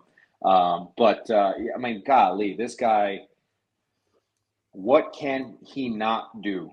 Clutch hitting, big home runs, running the bases. Yeah, his defense if you take away the I think it's 2 series against Cleveland where he's really kind of pooped his pants defensively. Other than that, he's been better defensively. Some of the plays that he's ranging up the middle or even in the hole at short, he had that, I hate to say it, the Derek Jeter type jump throw the other day. He just does it all. He sets the tone for this team, both as a leader verbally and as a leader on the field. He's the only guy on this lineup so far this season. And, realistically, that includes Robert. We've talked a lot about how great of a season he's having, but he's still got a 760 OPS. It's really good, but it's not what we're hoping or what we think he's ultimately going to be. Tim Anderson objectively has been one of the top few players in Major League Baseball this season. Certainly in the American League, and no doubt about it, he has been the top player on the Chicago White Sox this season. As he goes, the offense goes. His plays set the tone. He brings energy to the clubhouse, to the dugout. I mean, yeah, you're just kind of running out of things to talk about with him because he's just that good. He really is, and he's had a hell of a week. And it's hard to nominate anyone else, but naturally, I'm going to make the other three guys here pick someone else. Gonzo, I know you mentioned you had an honorable mention. Who are you going to go with, Gonzo, for your put it on the board player of the week that's not Tim Anderson? Yeah, no doubt. As much as I love Timmy, I got to go with AJ Pollock. Guy that was in a slump is starting to turn it around this past week, and that's something you'd love to see. And I wouldn't be surprised if you see Tony putting him up in the lineup, kind of where he was at before injury. Wouldn't be a bad idea. But yeah, I think with AJ turning it around here, that's just another lethal bat in the lineup coming around here. Yeah, this guy's a veteran, a scrappy veteran, and he's going to really help this team when other guys get cold. And I think this could be the guy. Not that I want to say he's going to be all the time, but when TA gets cold, maybe AJ Pollock's the kind of guy that can keep the team warm. When I don't know. I think it's a best case scenario, but he's one of those veteran guys you got to look at for leadership. So hopefully he's getting that chemistry up in the clubhouse. But I love that pick, Gonzo. Vinny, who you going with for your put it on the board player of the week? I'm going to take Michael Kopech. I think Kopech has been just outstanding this season. He's second in Major League Baseball in earned run average. The only person ahead of him is 1,000-year-old Justin Verlander, who just seems to really have it all figured out so far this season. And Justin Verlander is going to walk to the Hall of Fame with ease. I mean, this is a World Series champion, Cy Young Award winner, like all-time great pitcher. And he's the only one ahead of Michael Kopech in the ERA title standings right now. His last week against the New York Yankees obviously was yesterday. 7 innings pitched, no earned, 1 hit, 2 walks, 6 Ks. 6 Ks against the Yankee lineup, although it was missing Donaldson and Joey Gallo, which Joey Gallo would probably just add more COVID list. Yeah. COVID's running around New York a little bit, but, because now Donaldson has it. I don't know if you guys knew that. Donaldson on the COVID list as well, which is definitely not funny. I really liked Michael Kopech's week. Even if you go back to last Sunday, I know we had a show on Monday of last week as well, but 12 straight innings pitched against New York Yankee bats. There was a perfect game worth of straight retired batters in there. I believe he went 30-something straight hitters between both games combined, just out, no walks, nothing. And then, of course, the DJ LeMahieu double. He had a couple walks after that yesterday. But 3 earned runs in 12 innings against the Yankees in back-to-back starts. And it was because of 1 bad inning where he walked a couple guys, really, for the most part. I'm liking what I'm seeing from Michael Kopech. I know Lucas Giolito and Dylan Cease are the 2 most prominent arms in the White Sox rotation right now. I think if the playoffs started today, they'd be 1 and 2. But what I see from Michael Kopech is like a potential $250 million arm. I'm being dead serious when I say this stuff. He is unbelievable. The way the fastball moves and the junk that he surrounds it with, it makes him so unhittable that when guys do make contact, it's like a little bloop to Moncada and he makes an easy play. And, it's not like when Keuchel missed. If Michael Kopech misses his spot, it's still hard to hit because it's going 97. Sure. And, Slavko, you brought up about how yesterday the velocity was up a little bit. The arms juiced a little bit. Dad's strength is full of force. First game back after having a kid, guys always, if it's hockey, they have a hat trick. I remember Patrick Sharp had like 3 Did it twice. Yeah. Patrick Sharp did it twice. I was covering those teams. Yeah. And so, just dad strength is real, Joe. You're a dad. I'm sure you felt real good after the first week. Michael Kopech was feeling good. I did. That's amazing to me, though, because what can Michael Kopech do if he starts a playoff game with the arm juiced a little bit, the crowd's looking good, sounding good? That's a great sign to me that he's able to ramp it up when it's a big stage. I'm in love with Michael Kopech. It won't shock me at all if he's the ace by the end of the season or at the start of next season. And then you'll get people arguing on Twitter.com over who the ace of the team is. Well, if Lucas Giolito, Dylan Cease, Lance Lynn, and Michael Kopech all have ace-level stuff, because Major League Baseball defines an ace as being a full run under league average ERA. all four of those guys can absolutely do that, they're all aces Definitely. in my book. Man, Vinny, I like it. I'm feeling so much optimism and excitement now. I feel like I should go knock down a wall somewhere. When I saw Cueto tweet about having the third best record in the American League since May 1st, I was like, really? It was just a bad April. Well, just think about it. Think about how bad we've been with runners in scoring position, and we're still a game over 500. That's insane. True. Yep. So And I'll take that every day. the Atlanta Braves won the World Series last year. They were 19-21, just like the White Sox were before yesterday. There you go. More optimism. I feel it. And I got more optimism here with my player of the week. I'm going to go with a guy who's been ice cold to start the year, but Jose Abreu turning things around. 7 for 23, batting over 300, 5 ribbies, 4 runs, and a big home run. Hopefully Pito's coming back to being himself, and he gets to play the Cubs 2 times this weekend, his favorite team. So I feel like he always beats up on them. Maybe more good things to come from Pito this week, and hopefully that bat stays hot and the offense stays hot. So we'll see what goes on there. But man, been a good week offensively. Well, I don't want to say good week. It's been a better week offensively. We'll know when we get a good week. Maybe when Eloy comes back and everyone else is on the same page, that we'll start putting up. I think it will. I really do think I honestly believe everything. that.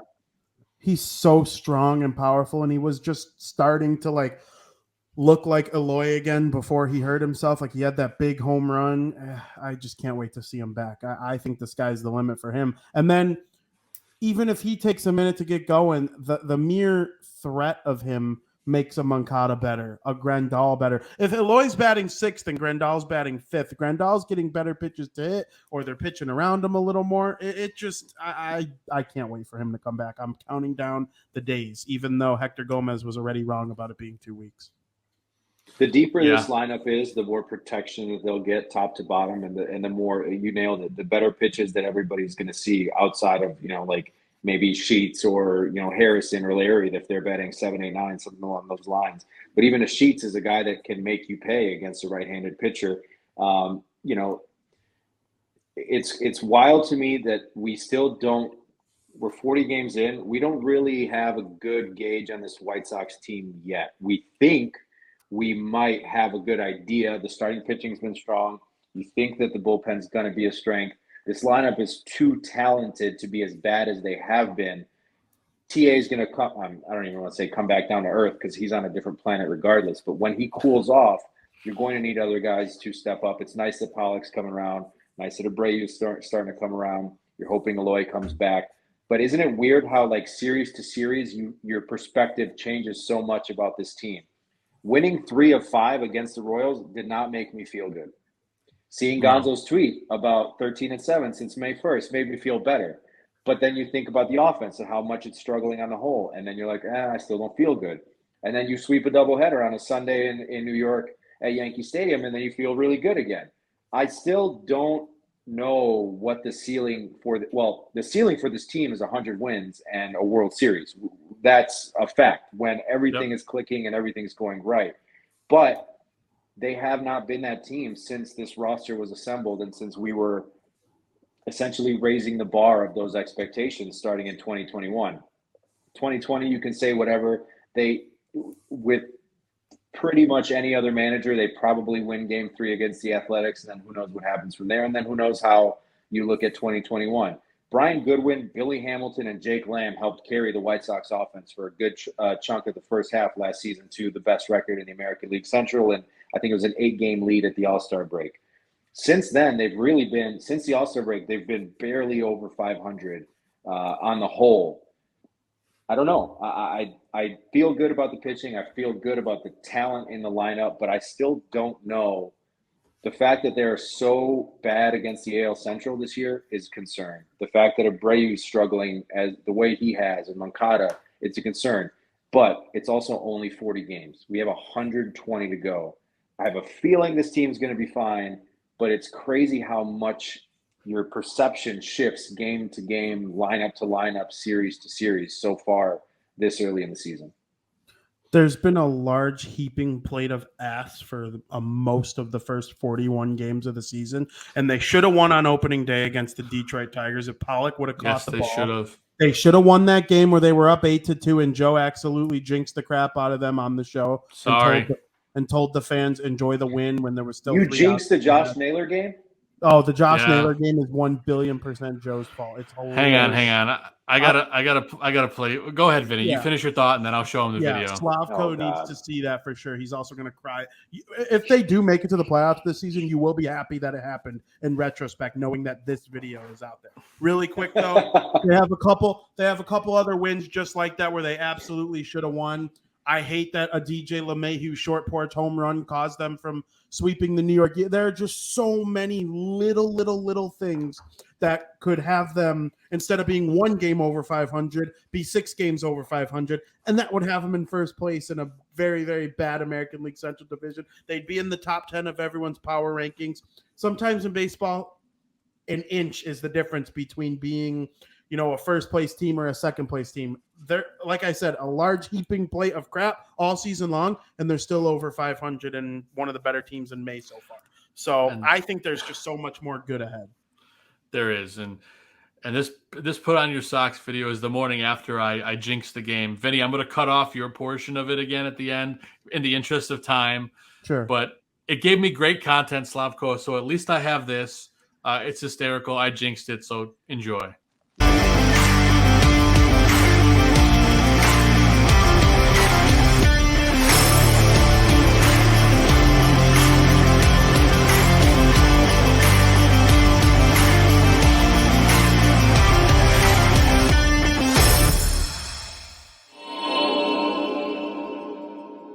For all of us, we're wishing you a great evening and enjoy this White Sox win. They're up 8-2 in the bottom of the 8th, barring a total collapse, which if this happens, then I'm going to kick myself.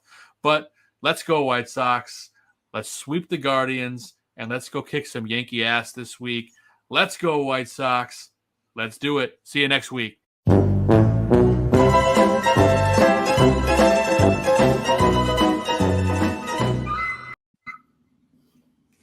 And then what happened? I made a very angry video. I don't know if you know our little put on your socks thing that we do every day. My video, I was so mad. I don't think there's a couple other times I've been equally as mad at the White Sox. The Royals game from a couple years ago when we thought they were good in 2016 and they were winning 9-1 going in the 9th and they blew it to the Royals. It was a Saturday game. You might remember. I know it's a while back now, but that game I was that mad. The Cody Parkey game, I was that mad. Just there are certain games you watch of your favorite teams that you get that angry. That was one of them for sure. Yeah, wow. and then they got their ass handed to them by the Yankees at home. So yeah, it was. Really, I just totally murdered. Joe. I murdered. They the did teams. win the next day though. They won the Giolito start the next day against Cleveland. Naylor did hit a home run again. Yes. But the Yankee series was not. It was definitely a follow up. I messed up their vibe totally. It's all my fault. But speaking of things, that's right. They're back. And speaking of them being back, we're going to preview the week that's coming up in a segment we like to call White Sox Weekly.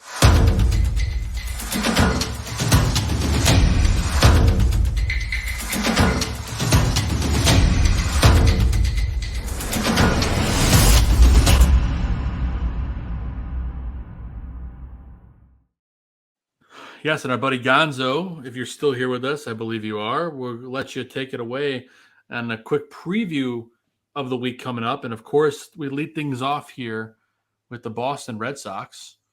And go take it away, Gonzo. Yep, this is White Sox Weekly presented by yours truly. And we start off the week at home versus the Boston Red Sox in a 3-game series, Tuesday through Thursday. Game 1 is going to be Nick Pivetta versus Dylan Sheesh Nasty Cease. And this will be an exciting game to start it off with our boy Cease, who, in my opinion, is the ace. I know me and Vinny will go probably debate that across this season. But I'm very interested in this Boston series because they're kind of on fire right now, and I'm hoping Yes, I'm hoping Justin Lee in the chat betrays our White Sox, so the tides turn on them I'm again. so mad at him. Sorry, Gonzo. I don't mean to cut you off. I'll let you finish, and then I'll tell you why I'm mad at that guy. And then game 2 on Wednesday is likely going to be Rich Hill, the Southpaw, versus Lucas Giolito. Hopefully, Sox, and just in these 2 games alone, I like the matchups here for the boys. And then game 3 is going to, on Thursday, is going to be Michael Wacha versus what could potentially be Vince Velasquez, if that's how things are lining up. I'd be really interested to see if Tony changes the rotation or does something with it. But if things go as lined up, he's going to be our pitcher in game 3. And just like I said, guys, I really like those matchups so far for 2 of those 3 games. Yeah. I know Waka's off to a great start, but he's definitely a guy that can lose it. And I'm glad the boys are at home to go against this hot Boston team. And then sadly, I don't know why we always have to. Lately, we faced the Cubs for 2 games. I don't know what the MLB is doing. They need to change that. So we play them 3 times or 6 games total, all in the summer. Maybe eventually they'll get back to that. I think it's an every other year thing, right? Isn't it 2 times? It's whoever. It's when the White Sox are playing the entire NL Central division, they play the Cubs 3 times, 1 at each park. When they play a different National League division, this year it's the NL West, then they only play them 2 times. The MLB throws a bone at the 2 Chicago teams. Every team in the league has a National League team they play every year, no matter what. For the Yankees, it's the Mets. For the Royals, it's the Cardinals. I believe the Twins play the Brew Crew. So it's, that's how that goes. But I believe we're playing every team starting next year. Nice. Nice recap, Vinny. I like it. But on to the Cubs series, Gonzo. Yeah, I was going to say thanks, Vinny, for the update. But actually, before I touch on the Cubs here, for the offensive bats-wise for Boston, watch out for Devers. That's the hot bat for them right now. And we kind of saw in the last series versus the Yankees that Story's got the power, but he's hot too. Altogether, Devers has all the numbers right now for them. But in that Yankee series, we actually saw Tony pitch around Stanton, so I'd be curious if – I don't think he will, but he might pitch around maybe Devers. But to go to the 2-game series on the weekend, game 1 on Saturday – is lining up to be Wade Smiley versus Dallas Keuchel. And I know things could change with how this rotation is going right now, but this is what's lined up at the moment. I am kind of hoping that Vince gets the boot because I really want to see Kopech on Sunday because at the moment it's looking like Drew Smiley versus Cueto. Altogether, though, I think the Sox, no matter what the pitching matchup is going to be, I think they should take 2 versus the Cubs. And Patrick Wisdom's the bat right now for the Cubs. He's got 9 home runs on the year. He's the youngster that is doing work in their lineup. Yes, he certainly is. It's going to be an exciting week. There's a lot of excitement now around this Sox team, especially after TA silencing the Yankees. Slavko, what are you looking for this week coming up with this team? What are you looking to see out of these guys against the Red Sox and the Cubs? Well, I mean, the Red Sox series is an interesting one just because their lineup is so hot right now. You can't let Trevor Story beat you. I think 6 of his last 9 hits have been homers. He's up until you look at his numbers on the whole this season. Most of his home runs and RBIs have come in the last 5 or 6 games. Devers is definitely, he's their star, so to speak. Bogart sets the table. He's in a lot of ways kind of like their Tim Anderson in how he sets the table for that lineup. I do like the pitching matchups. I agree with you. Facing Rich Hill should be an advantage with this White Sox team against the lefty.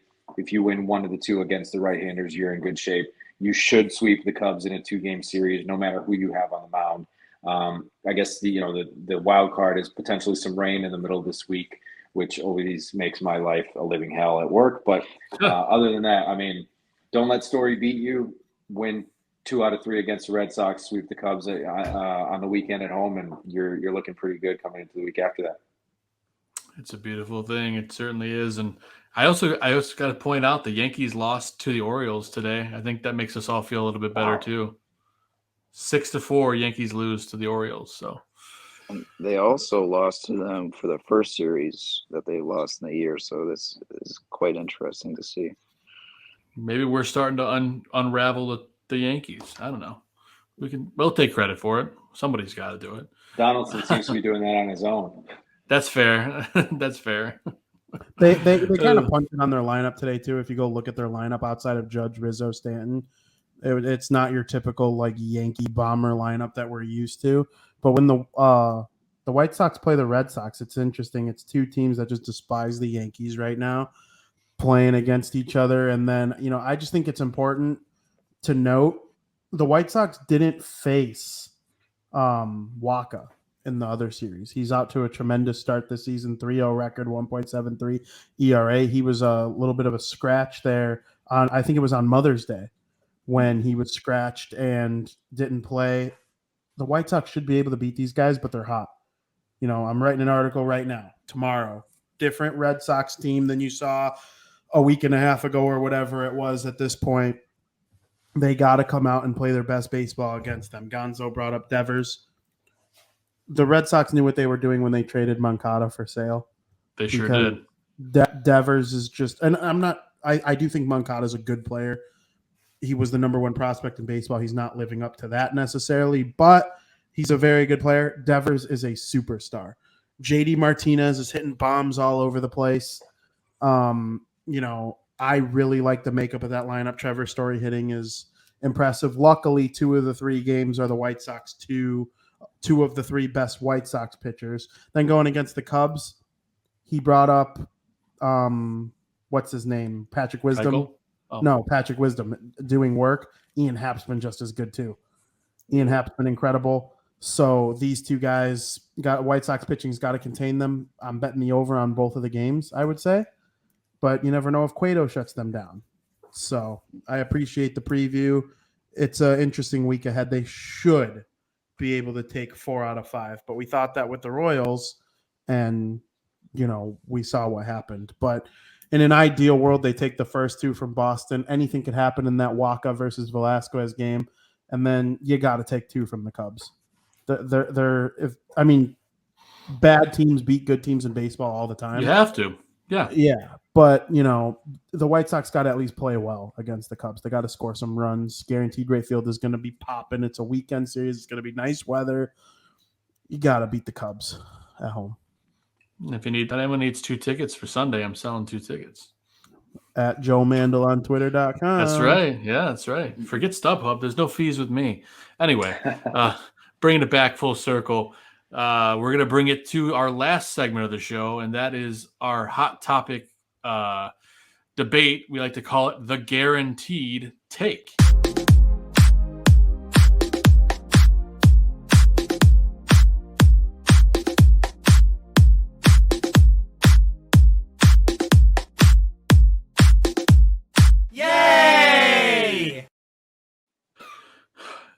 Yeah, that's right. I know every time it comes on, I'm just like, feeling the vibe. But today's guaranteed take. The White Sox, as of today, are 21-20. They are 4 games back of the Minnesota Twins, who are 25-16. True or false? This White Sox team will be in first place by the end of June. Slavko, I'll let you go first since you're our guest. How do you feel here? I don't know their schedule very well off the top of my head for June, but I guess I'll kind of circumvent the question. I don't believe in the Twins if that helps, which I think it does for the White Sox. Number one, how much more are you going to get out of some of these young starting pitchers that have no real track record? Number two, Chris Archer, don't buy it. I just don't think on paper that they're as good as the White Sox. I think that's just a plain fact. I think the White Sox roster is much better. Oh, God, that's way too small. Okay, Toronto's tough. Tampa Bay, underperforming. Dodgers, that's going to be a tough series. You should beat Texas. You should beat Detroit. Houston, I think they're going to go in with a big chip on their shoulder there. Again, Toronto. Baltimore, if you don't sweep 4, you should win at least 3 out of 4. And then the Angels, I mean, if you're pitching well, you should have a really good chance against the Angels. Man, I don't know. you've got to win in your division. I guess the bummer is that there's no real division games outside of Detroit in June, which again, you should beat the crap out of that team because they suck. Period. Offensively, pitching, everything. They just stink. So yeah, I guess I'll say yes. By the end of June, the White Sox, I can't say they will be, but they really should be. I'm with you there. Vinny, do you agree? I want to agree. The White Sox are a better team on paper than the Minnesota Twins. I'm not certain that Byron Buxton will play an entire season, as we have seen injuries be a problem for him over the course of the last couple seasons. But I pulled up the Minnesota Twins schedule, and although I do not think the Minnesota Twins are a first-place team, I think they are a second-place team, and a second-place team should be able to beat the Detroit Tigers, who they play 2 of their next 3 series against, and smack dab in the middle of those 2 series with Detroit is a 4-game set with the Kansas City Royals. If the Minnesota Twins went 8-2 in that stretch, I would be 0% surprised. Then they got the Toronto Blue Jays, who I do believe are a better team than the Minnesota Twins. Then they got the New York Yankees, who are a better team than the Minnesota Twins and have their number no matter what the standings look like. And then the Tampa Bay Rays. Okay, the Tampa Bay Rays are a top 5 team in the American League, in my opinion. I think the Seattle Mariners are the most overrated team in Major League Baseball right now. You know, they won 90 last year. Nice story, some fun players on the team. I enjoy watching them, but I'm not, scared of them by any means. Then they got the Arizona Diamondbacks. Then I think the Twins are probably better than the Guardians. They can at least score better. So if they get halfway decent pitching, they could beat them. I'm not sold on the Colorado Rockies. And then another 4 against the Guardians to end June. So it's a little bit more favorable of a schedule for the Minnesota Twins. The White Sox have that 3-headed monster series in a row with, I want to say you said it was the Dodgers, the Blue Jays, and the Rays back to back to back. That's tough. But you know what else is tough? New York or Toronto, New York, Tampa Bay for the Twins. So each team has like a tough 3-headed monster series smack dab in the middle of this late May, June portion of the schedule. But then there's a couple easy peasies for each team in there, you would think. I think the White Sox are more likely on January or June 6th to get Lance Lynn back that day. Maybe he provides a spark to the team. I'm going to go yes, just based on the virtue of I think the White Sox are a better team than the Twins.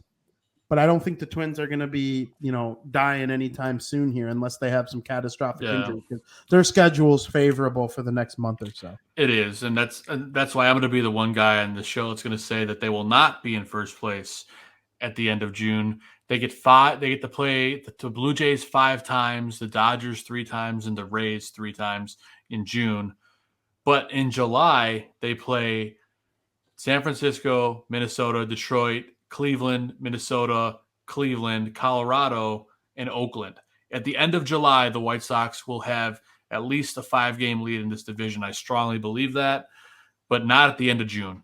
You're banking on big wins over Minnesota, head-to-head matchup there, because they're in that month for them, they have Baltimore, who stink, but Texas is okay.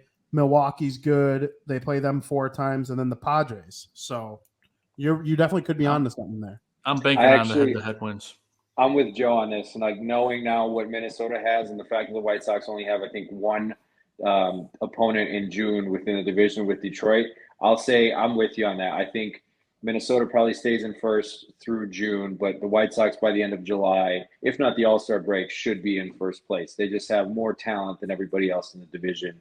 And it's tough to make up 4 games when you're not playing teams in your division. And it's tough to make up 4 games when you're not playing the team that's ahead of you until, 6 weeks from now. So I think you make a good point there, Joe. There's one question I have to ask you, though, in response to that. Yeah. What if the White Sox are in first place at the end of May? Let's say Detroit. It is the end of May. They have a lot. They have a lot of talent. I came into this season thinking Detroit comes in second place in the division. That was just my bad. That was my bad take that I have since rescinded and no longer agree with. But then the Royals played the White Sox pesky. Why can't they play the Twins pesky? We'll see. The White Sox have Boston and the Cubs, 2 teams they absolutely should beat. I don't know. It's so hard. I think that the Guardians are going to give them a true challenge in June with the pitching that they have. I really think that the Sox, if they don't take 1st this month. They'll be tied going into July. Yeah, I'm with especially you. with Eloy and Lance Lynn coming back, and the Sox, like I said, they were 13-7 this month, and they're starting to turn it with their bats. No, I think the Sox will do just fine, even with 3 tough series to begin in June. I'm not really too concerned about the Rays. Dodgers, yeah, they could probably take 1 or 2 of that. The actual team that I would be more worried about is Toronto. Yeah, 5 games against Toronto in June. That's a lot. Toronto is I know Vinny, you didn't harp on it yet, but I was telling Justin that the team I'd be most worried about in the AL East is Toronto through the rest of the year. I'd agree with that. With their rotation and bats. Yeah, the Yankees have a better bullpen, but that rotation means a lot Not the more last than couple the bullpen. days. Yeah, but they do have a lot of good youngsters. No, I know they do. A lot of good righties. But yeah, ultimately, I really do think the Sox are going to be taking the division here shortly and running with it. It was a great guaranteed take, gents. Always good debate and conversation. Slavko, you've given us so much time tonight. We really appreciate you hanging out with us all evening. It's been an absolute pleasure. Of course, before we let you go, we want to let you talk a little bit about what you got going on, things you want to talk about in your career, anything you want to talk about. Of course, you have White Sox pregame, all that stuff coming up this week, lots of stuff, but I'll let you take it away on that front. Yeah, so I just got word maybe 2 weeks ago that I'm going to be switching from NBC Sports Chicago to NBC5 on June 6th officially. So I'll be leaving NBC Sports, and I'll be leaving the White Sox pre- and post-game show to run the sports department there at NBC5.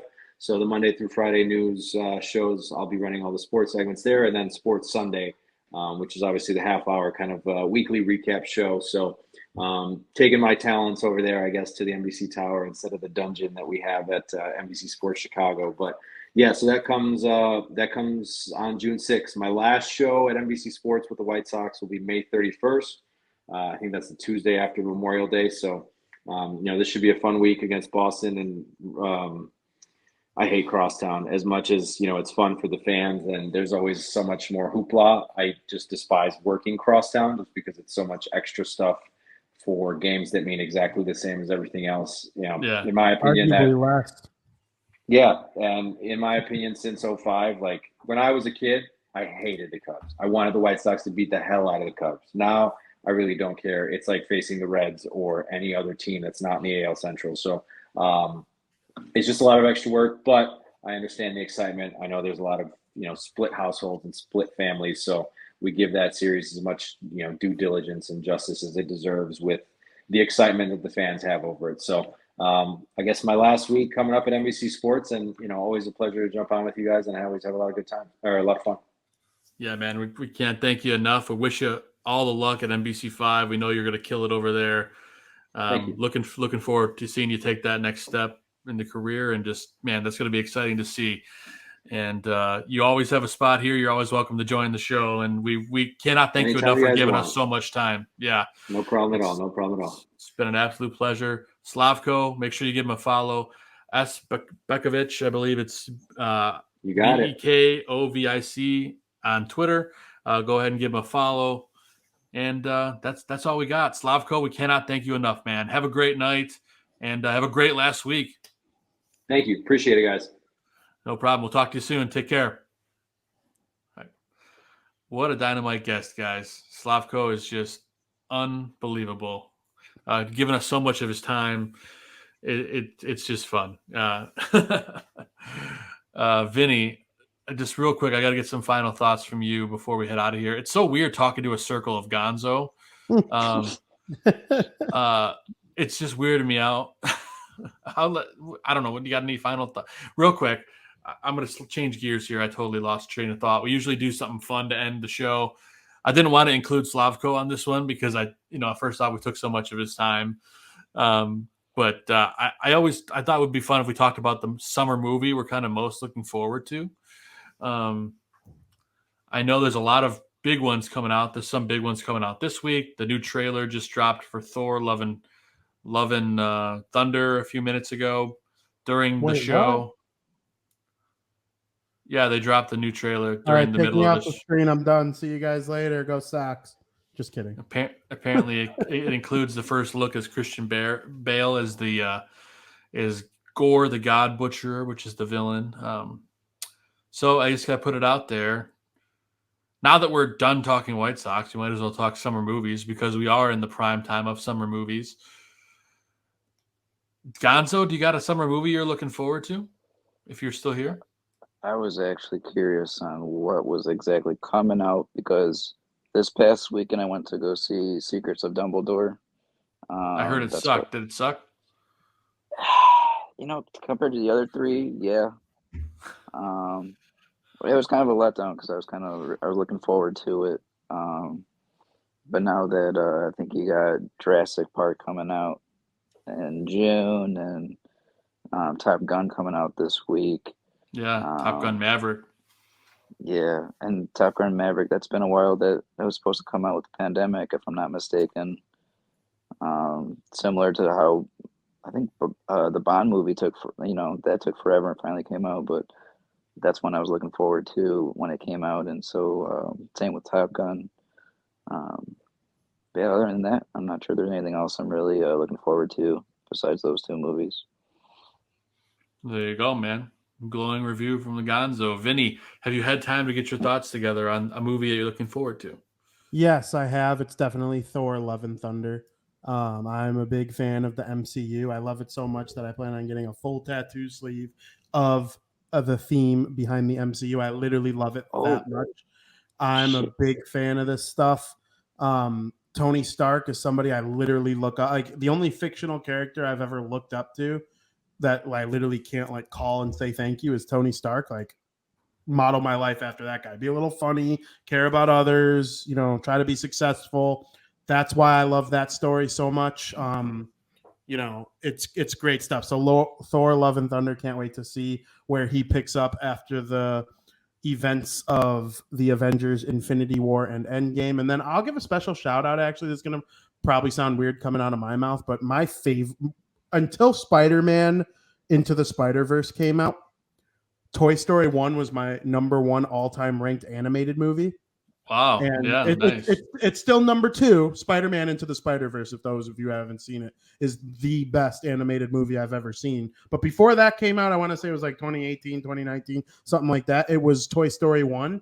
I cannot wait to see Lightyear. I believe it's June, and it's like it's not a live action. I don't know why I almost said that. It's Buzz Lightyear, not as a toy. It's like the real story behind the actual superhero of Buzz Lightyear. And Chris Evans, speaking of the MCU, Mr. Captain America himself, is the voice of Buzz Lightyear in this movie. And I'm actually really excited to see where they go with it. So those are the two movies I'm looking forward to seeing most in the summertime.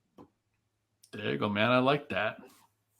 Yeah, I'm looking forward to Thor: Love and Thunder too. I'm going to watch the trailer probably with my wife when I go up to bed. I'm excited to see the full trailer and not just a teaser. But I'm looking, this is really, really random to say, and probably not as many people are looking forward to this as I am, but I'm a big fan of the show Bob's Burgers, and the Bob's Burgers movie comes out this Friday as well. So I'm looking forward to that. Obviously, I'm looking forward to Top Gun and Jurassic World, like you said. But what the heck is the other movie? I got it right in front of me. Special shout out. This isn't a movie per se, but I think Vinny and I know what we're doing this Friday. Yeah. The Obi-Wan Kenobi series premieres this Friday on Disney Plus. A 2-episode premiere, not just one. So Obi-Wan Kenobi gotta be the series of the summer. Special honorable mention to Stranger Things, the new season as well. Comes out the same day on Netflix. Lots of good stuff coming. Bold move by Netflix. It is a bold move, but if anyone's going to do it, Stranger Things. Stranger Things. That's true. It's popular. It's wildly popular. Still a bold move, though. And it's a great show, but I'm going to be making sure I get up.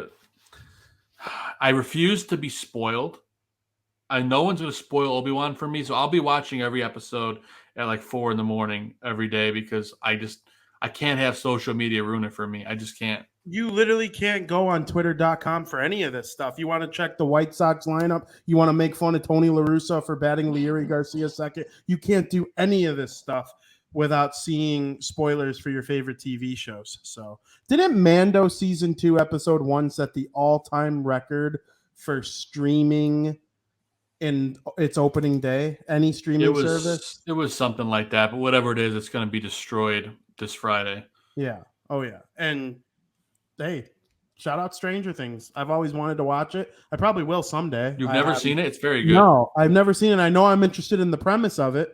So, I'm that guy who likes everything. Like, I'm trying to take in all the entertainment you'll love that it. I can. So, yeah, I'll watch it eventually one day. Yeah, no, it's good stuff, man. You'll really enjoy Stranger Things. I also got to say, wanted to point out, not only is Obi-Wan Kenobi coming out this week, Vinny, it is also Star Wars Celebration in Anaheim. We will be getting tons of Star Wars announcements all week, new shows, trailer, all that. I'm sure we'll get a new trailer for something. You mean a Ahsoka Tano trailer or something? Star Wars. We're definitely going to get a Tales of the Jedi trailer, which I'm not sure if you're even familiar with what that is. It's been a show that was leaked. It's going to be an animated show. Mm-hmm. Don't know much premise other than that, but I'm sure we'll definitely get a trailer for that. And I'm sure there'll be a couple surprise things. So I'm looking forward to getting all the Star Wars news. I'm a nerd. Vinny's a nerd. We're nerds. Big time nerd. So it's cool to be Jar nerds. Jar Binks. I believed that for a good 3 weeks. Me and my brother got in a pretty not nasty argument, but every time he saw me, he was like, "You still think that?" I was like, "Yep." And then finally, I was like, "Okay, there's no way." When they were like, Joe, I don't know if you remember when episode 7 hadn't come out yet, but it was about to. People were saying Jar Jar Binks was Kylo Ren, and I was like, I was starting to get on that wagon. I was like, these movies are going to be terrible. They're going to make Jar Jar, and 7 Jar Jar. Seven exceeded my expectations a lot. I know people don't love the sequels, but man, the Colorado Avalanche, this is so off topic. They were losing 1-0 when you first brought up movies, and now they're up 3-1. Devin Taves just scored to make it 3-1. I can't believe what I'm watching right now. The Blues are just imploding. Well, hey, what can I say? I'm good at jinxing other teams. Yeah, well, no. Just the Sox. But no, I mean, it's good stuff. Star Wars stuff is always great. Obi-Wan Kenobi, though, is gonna be legit. So the nerd alert, the nerd radar is off the charts right now, and I'm just excited for Friday. So we've reached the end of the show, gentlemen. Robot, Circle, Gonzo, and regular Vinny. We've gotten this far. Real quick, I do want to promo our guest next week, who just confirmed with us today. Ozzie Guillen Jr. will be joining us on the show next week. Going to be a fired up show. Ozzie always knows how to have fun. Don't want to miss it. We have guests lined up the Yizzy for the next month plus. I'm not going to give them all away right now, but we'll give away our June 6th. Why not? We'll give away our June 6th because I have a feeling some folks may not tune in on the holiday, but you've got no excuse, but you should anyway. It's also June Lance Lynn Day. It could be.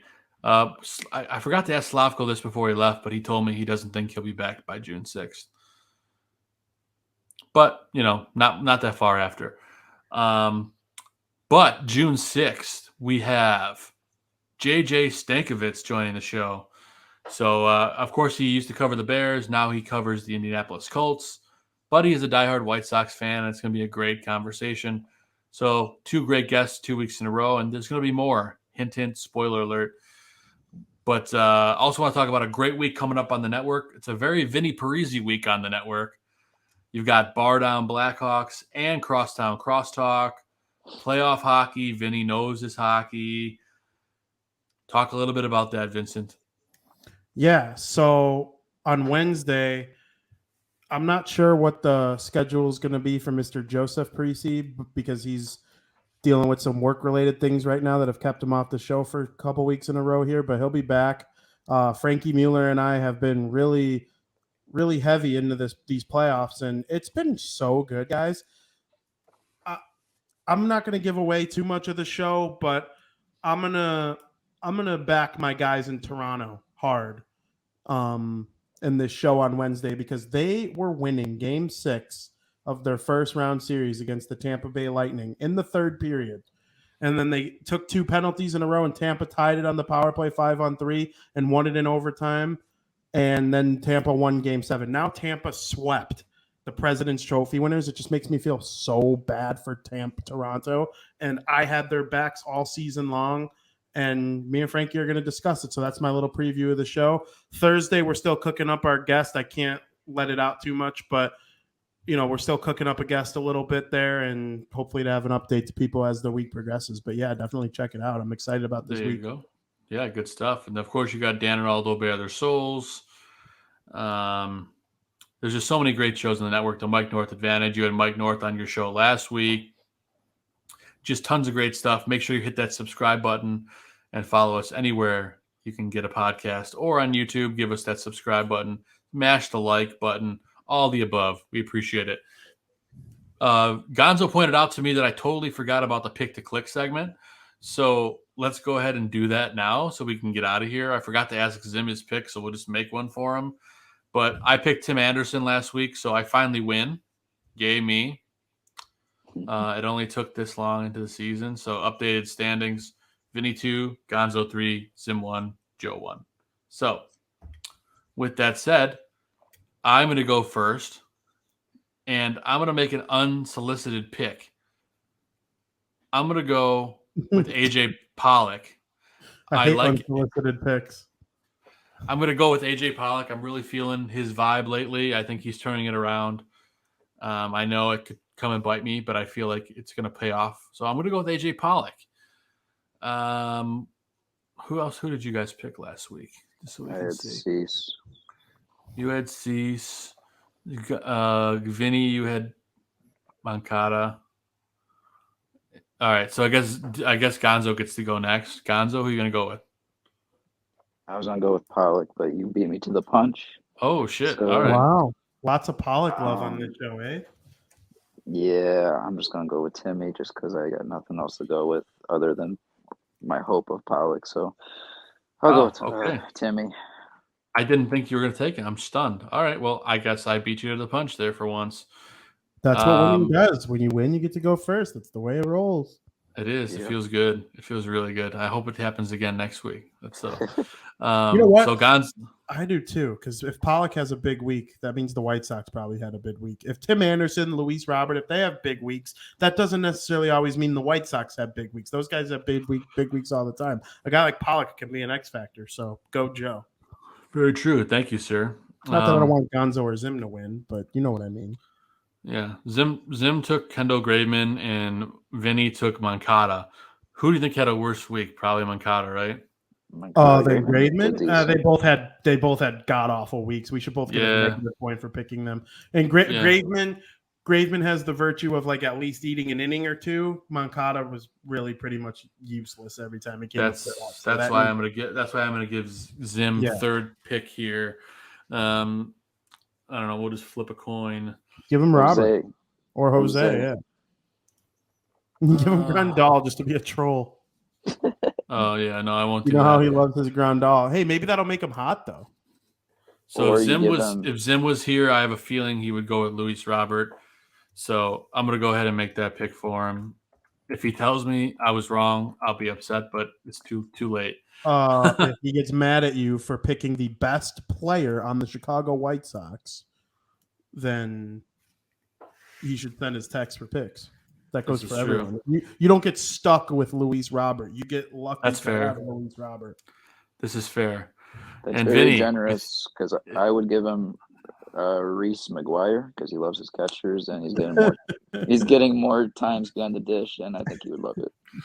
Yeah, he would definitely hate it. But Vinny, with your last pick, who are you going to go with here? I am going to go with Ooh, you took all the good hitters for the most part. I'm not going to take a picture because I think everyone's going to go once because there's 2 off days today and Thursday, obviously. And they're running 6 men right now. So that taking a picture necessarily doesn't work in your favor. I'm literally just coming up with word salad while I think of who I'm going to take. Guys, Vaughn or Liam? I'm going to Or take Cueto. Yuri Garcia. Wow. This guy stinks. Okay? He stinks. He shouldn't be batting anywhere other than ninth, and he should only be batting ninth once every 3 games. But we know Tony's going to play him. He has had tremendous career success against both the Boston Red Sox and the Chicago Cubs. I'm taking Yuri Legend. Let's go get a weekly dub, guys. I can't believe nobody took Jose Abreu. Good. That means he'll go off, and the White Sox can win games because of it. I don't want anyone to have Abreu. I like it, man. I want the White Sox to win more than I want any individual on this podcast to win pick to click, if you guys haven't noticed. There we go, man. I freaking love it. But Eric Fenton makes a good point there. I mean, Reese McGuire, he's got a pretty poopy batting average, but it's not like Zach Collins is batting any better than 191 right now. I'm pretty sure it is. I'd much rather have Reese McGuire. Yeah, Reese McGuire is better defensively, which if Zach Collins was hitting 250, but Reese McGuire was hitting 200, but they're both backup catchers, and one is very sound defensively, throws guys out at second base at a fairly solid clip, and, you know, he frames well, makes all the catches, eats up the ground balls. Michael Kopech's not an easy pitcher to catch by any means, and really neither is Dylan Cease with all the knuckle curves. So shout out Reese McGuire. I'd much rather have that guy. For sure. Going to be an exciting week at the Pick to Click. Now that we got that segment, and now we can finally wrap the show and put out our shout outs. Robot Circle Chris Gonzalez. What do you got for us, bud? You know, I got to give a shout out to our guy, Slavko, for coming on for the second time. Absolutely. Whenever we have NBC coming up to the plate with our guests, they always deliver. And I'm so happy that Slavko shared his amazing promotion. Yeah, it's great. We all know that NBC Chicago hires the best. And I know that Slavko is, you know, he's earned his opportunity to go deliver his own production over at NBC 5, and I'm sure he's going to run with the sports section over there. Great opportunity. I know he's going to take it, and I'm happy for him. Much Sports deserved. Sunday is huge, yeah. But other than that, I'm going to go with my girlfriend, Soraya, and my support system of my family and friends. Also with you guys, being able to bear with me as I go through my connection issues lately. No worries, dude. I'm just so happy to be with you guys on the show doing this weekly. This is what I look forward to after my long days at work, especially next Monday. I'll probably be I was going to say Friday I have a double, so I'm not going to be able to watch the Kenobi until the weekend. But then I'm going to be so happy for Ozzie Jr. to come on the show on Monday. I'll be looking forward to that. Shout out for Junior for always being with us too. I literally messaged him today. Mentions. I literally messaged him today, and I was like, hey, you know, because we didn't have a guest. It's Memorial Day. You know, sometimes it's hard to get guests. I'm like, hey, just curious, would you want to come on? He goes, yes, immediately. I'm like, all right, sweet. Yeah, he was. I know he was dying for it because he messaged me wondering when we were going to get him on, and I knew that we would do it eventually here. I'll come in here. I'm glad it was next week. But yeah, my last shout out, kind of to go with similar to what I did with the sympathy last weekend with Buffalo, but this week just to go off of the whole situation in New York, there really is no story that should be even mentioning the race and baseball. And I'm glad for how Tony stepped up with the team and how the boys backed Timmy, and Timmy ultimately being a true leader and standing up for not only himself, but for morality. And shout out to the whole White Sox organization.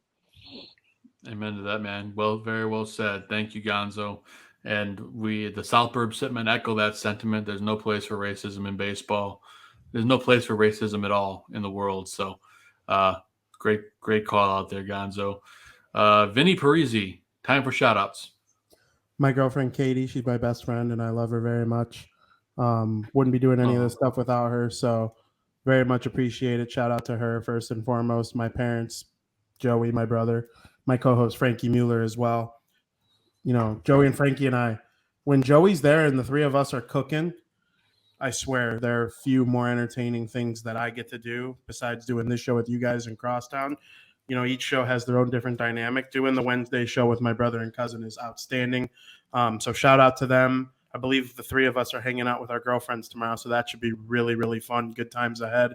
I'll also give a major shout out to you guys. Of course, this stuff is so fun. I mean, on Monday nights, I get to sit here in front of a computer, drink a nice cold Coca-Cola, and talk about my favorite team in baseball with you guys. What the hell's better than that? So, major shout out to you. I was thoroughly impressed. I had never met Slavko before. I know you guys had him last year before Carlos Rodon threw his no-hitter, and I joined the show full time. Thank you, Carlos. I fully Carlos Rodon is probably the reason I'm here. Like, it's insane. True. It's insane to think about how like a guy getting a hit could have prevented me from potentially just being on this show, which is incredible. But Slavko, he plethora of knowledge. You don't normally see a guy who's a producer. Dude's a machine. Come on a show and just ramble like that. Like, dude, why aren't you hosting one of these shows on NBC Sports Chicago or NBC5? I'd like to see him on a camera. Maybe me and him could start up a podcast one day and talk about, Tony Larussa full time. We could call it like Tony Larussa's Tidbits or something like that. I don't know. I like that guy. It was fun to talk to him, so shout out him. It was a blast, man. We love Slavko. I'll echo that sentiment. A huge thank you to our second-time guest, Slavko Bekovic. Give him a follow at @SBekovic on Twitter. Dude is absolutely amazing. We wish him nothing but the best at NBC5. We know he's going to dominate the sports news over there. He's a great producer and full of knowledge. So thank you, Slavko. As always, I would give a shout out to my beautiful wife, Catherine, my daughter, 4 months now, 4-month-old Audrey, and my 2-year-old Great Dane, Maverick. Today is actually his gotcha day, the day that we picked him up 2 years ago. So shout out to Maverick. He used to be this big, and now he's 130 pounds. It's a big boy. He's a big boy, but he's a gentle giant. I also want to give a shout out to Tim Anderson. And by the way, I don't know if you guys have seen this bobblehead. It's got bobble hands. What? Yeah, it's got little springs on the hands. So it's like I was so mad that day. I was there. And there were people holding 7 or 8. I honestly think people just steal them. And there was this couple in front of us that had a box of them under their chair. Like, and I didn't get one. I'm as big. I'll toot my own horn here. I'll sound like a little bit of a me guy here. I'm a huge White Sox fan. I eat, live, sleep, and breathe this team. I couldn't get one bobblehead, and these people are running out of there with 7, and they're going to go sell them for $80 on eBay. That's what they're doing. Ew. Be better, White Sox. I had a hookup for this, but I didn't have anybody smuggle it. I legitly had a real hookup. Oh, there's nothing. So. I just don't understand how some of these people have like 6, 7, 8 of these things, and I can't get one. When I spent my hard-earned money on a ticket, and the first 20,000 are supposed to get one, way less than 8,000 people didn't get one. Way less. It just seemed like nobody got one. It's brutal the way some of these people smug this stuff, and it just no fun. Yeah, it's BS. That's why I'm one of those guys that I probably can't do this now that I have a kid, but back in the day, last year when I didn't have a kid, I would stand in line 3 hours before and just be like the third guy in line. I remember doing that for Hawk Harrelson alarm clock day, and I've done it ever since. So that's a cool alarm clock. I think you told me you just got one, right? Yeah, one was given to me. Shout out Amy, happy birthday to you. That was a good little gift there. I enjoy it a lot, and I enjoy people who do this stuff the right way. It's honestly a joke. Some of these people, it's just like, how greedy of a human being can you be? Like the Tim Anderson Field of Dreams home run meant more to me than any home run ever has, I think, in any sport. Like it just was so cool to see the White Sox win that game on national TV when every sports fan in the world was watching. There was no hockey, there was no basketball, there was no football, and I believe it was the only hockey or baseball primetime game that day. Yep, it was.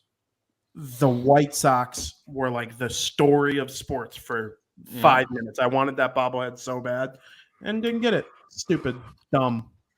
Did I'm gonna pull my camera off here. I don't know if I showed you this. My wife got me this for my birthday. That's nice. It's got sand from the actual field in there. Very cool. What a present. It's a cool item. Yeah, I'm excited about that. But yeah, the Field of Dream game, it's just amazing stuff. And I'm with you, Vinny. It sucks how greedy people are. I heard from an inside source at the park that there were Yankee fans that they didn't want their bobbleheads, but they said, here in Chicago, they care about it. I don't. I'll only give it to you for $80, which I think is complete BS. Yeah. But it is what it is. Back to wrapping up the shout-outs. I talked about my wife, my daughter, and my dog. Huge shout-out to our guest, Slavko. I want to give a massive shout-out to the chat room, everybody that hung out with us all night. My dad wants his own bobblehead. I would take one. A Mr. Mandel bobblehead. I would put it on my nightstand, and every night before I go to bed, I'd give it a little. Yeah. Oh, man. I actually have a bobblehead of myself upstairs. My wife got it made for our wedding. She got the two of us together. Well, after our wedding, it's our wedding day, and we got a bobblehead made of the two of us. It's actually uncanny. I'll send you guys a picture when I go upstairs. But that's really all I got. I want to shout out the chat room. You guys have been great, and everyone else in the network. Aldo Gandia, we love you guys. And that's all we got. We're way over. We're 2 hours and 15 minutes, but Slavko, it felt like 5 minutes. It was great stuff. Massive shout out to him. We wish him the best of luck at NBC5. Vinny, enjoy the game on Wednesday. I hope the weather stays great. I've been looking at the forecast as of today. Sometimes I see rain, sometimes I don't, but nonetheless, Giolito on the mound against the Red Sox should be a good one. Yeah, I'm hoping that the sod father takes care of business. The Italian's on the mound, so let's go get a win. That's it. Going to be a big week. Red Sox and Cubs. We'll be back here with you next week on Memorial Day with Ozzie Guillen Jr. Going to be a great show. Don't miss it, 8 p.m. Central, only here on the Barroom Network. For the South Burbs Hitmen, I'm Joe Mandel. That white circle over there is Chris Gonzalez. Steven Zimmerman couldn't be with us tonight, but he's always with us in spirit. And the guy at the bottom of the screen is Vinnie Parise. We will see you guys next week. Let's get a White Sox winner all week long. I'm not going to jinx anything. I'm not going to talk about anything else. But let's continue that hot streak. Let's get some more wins in the book. And let's take first place. Let's do it. Why not? And until I can find the credits, I don't know. I can never find them. Here they are. It's time to roll the credits. Why not us? Let's do it. Let's roll the credits. See you guys next week. Thanks for tuning in, and go White Sox.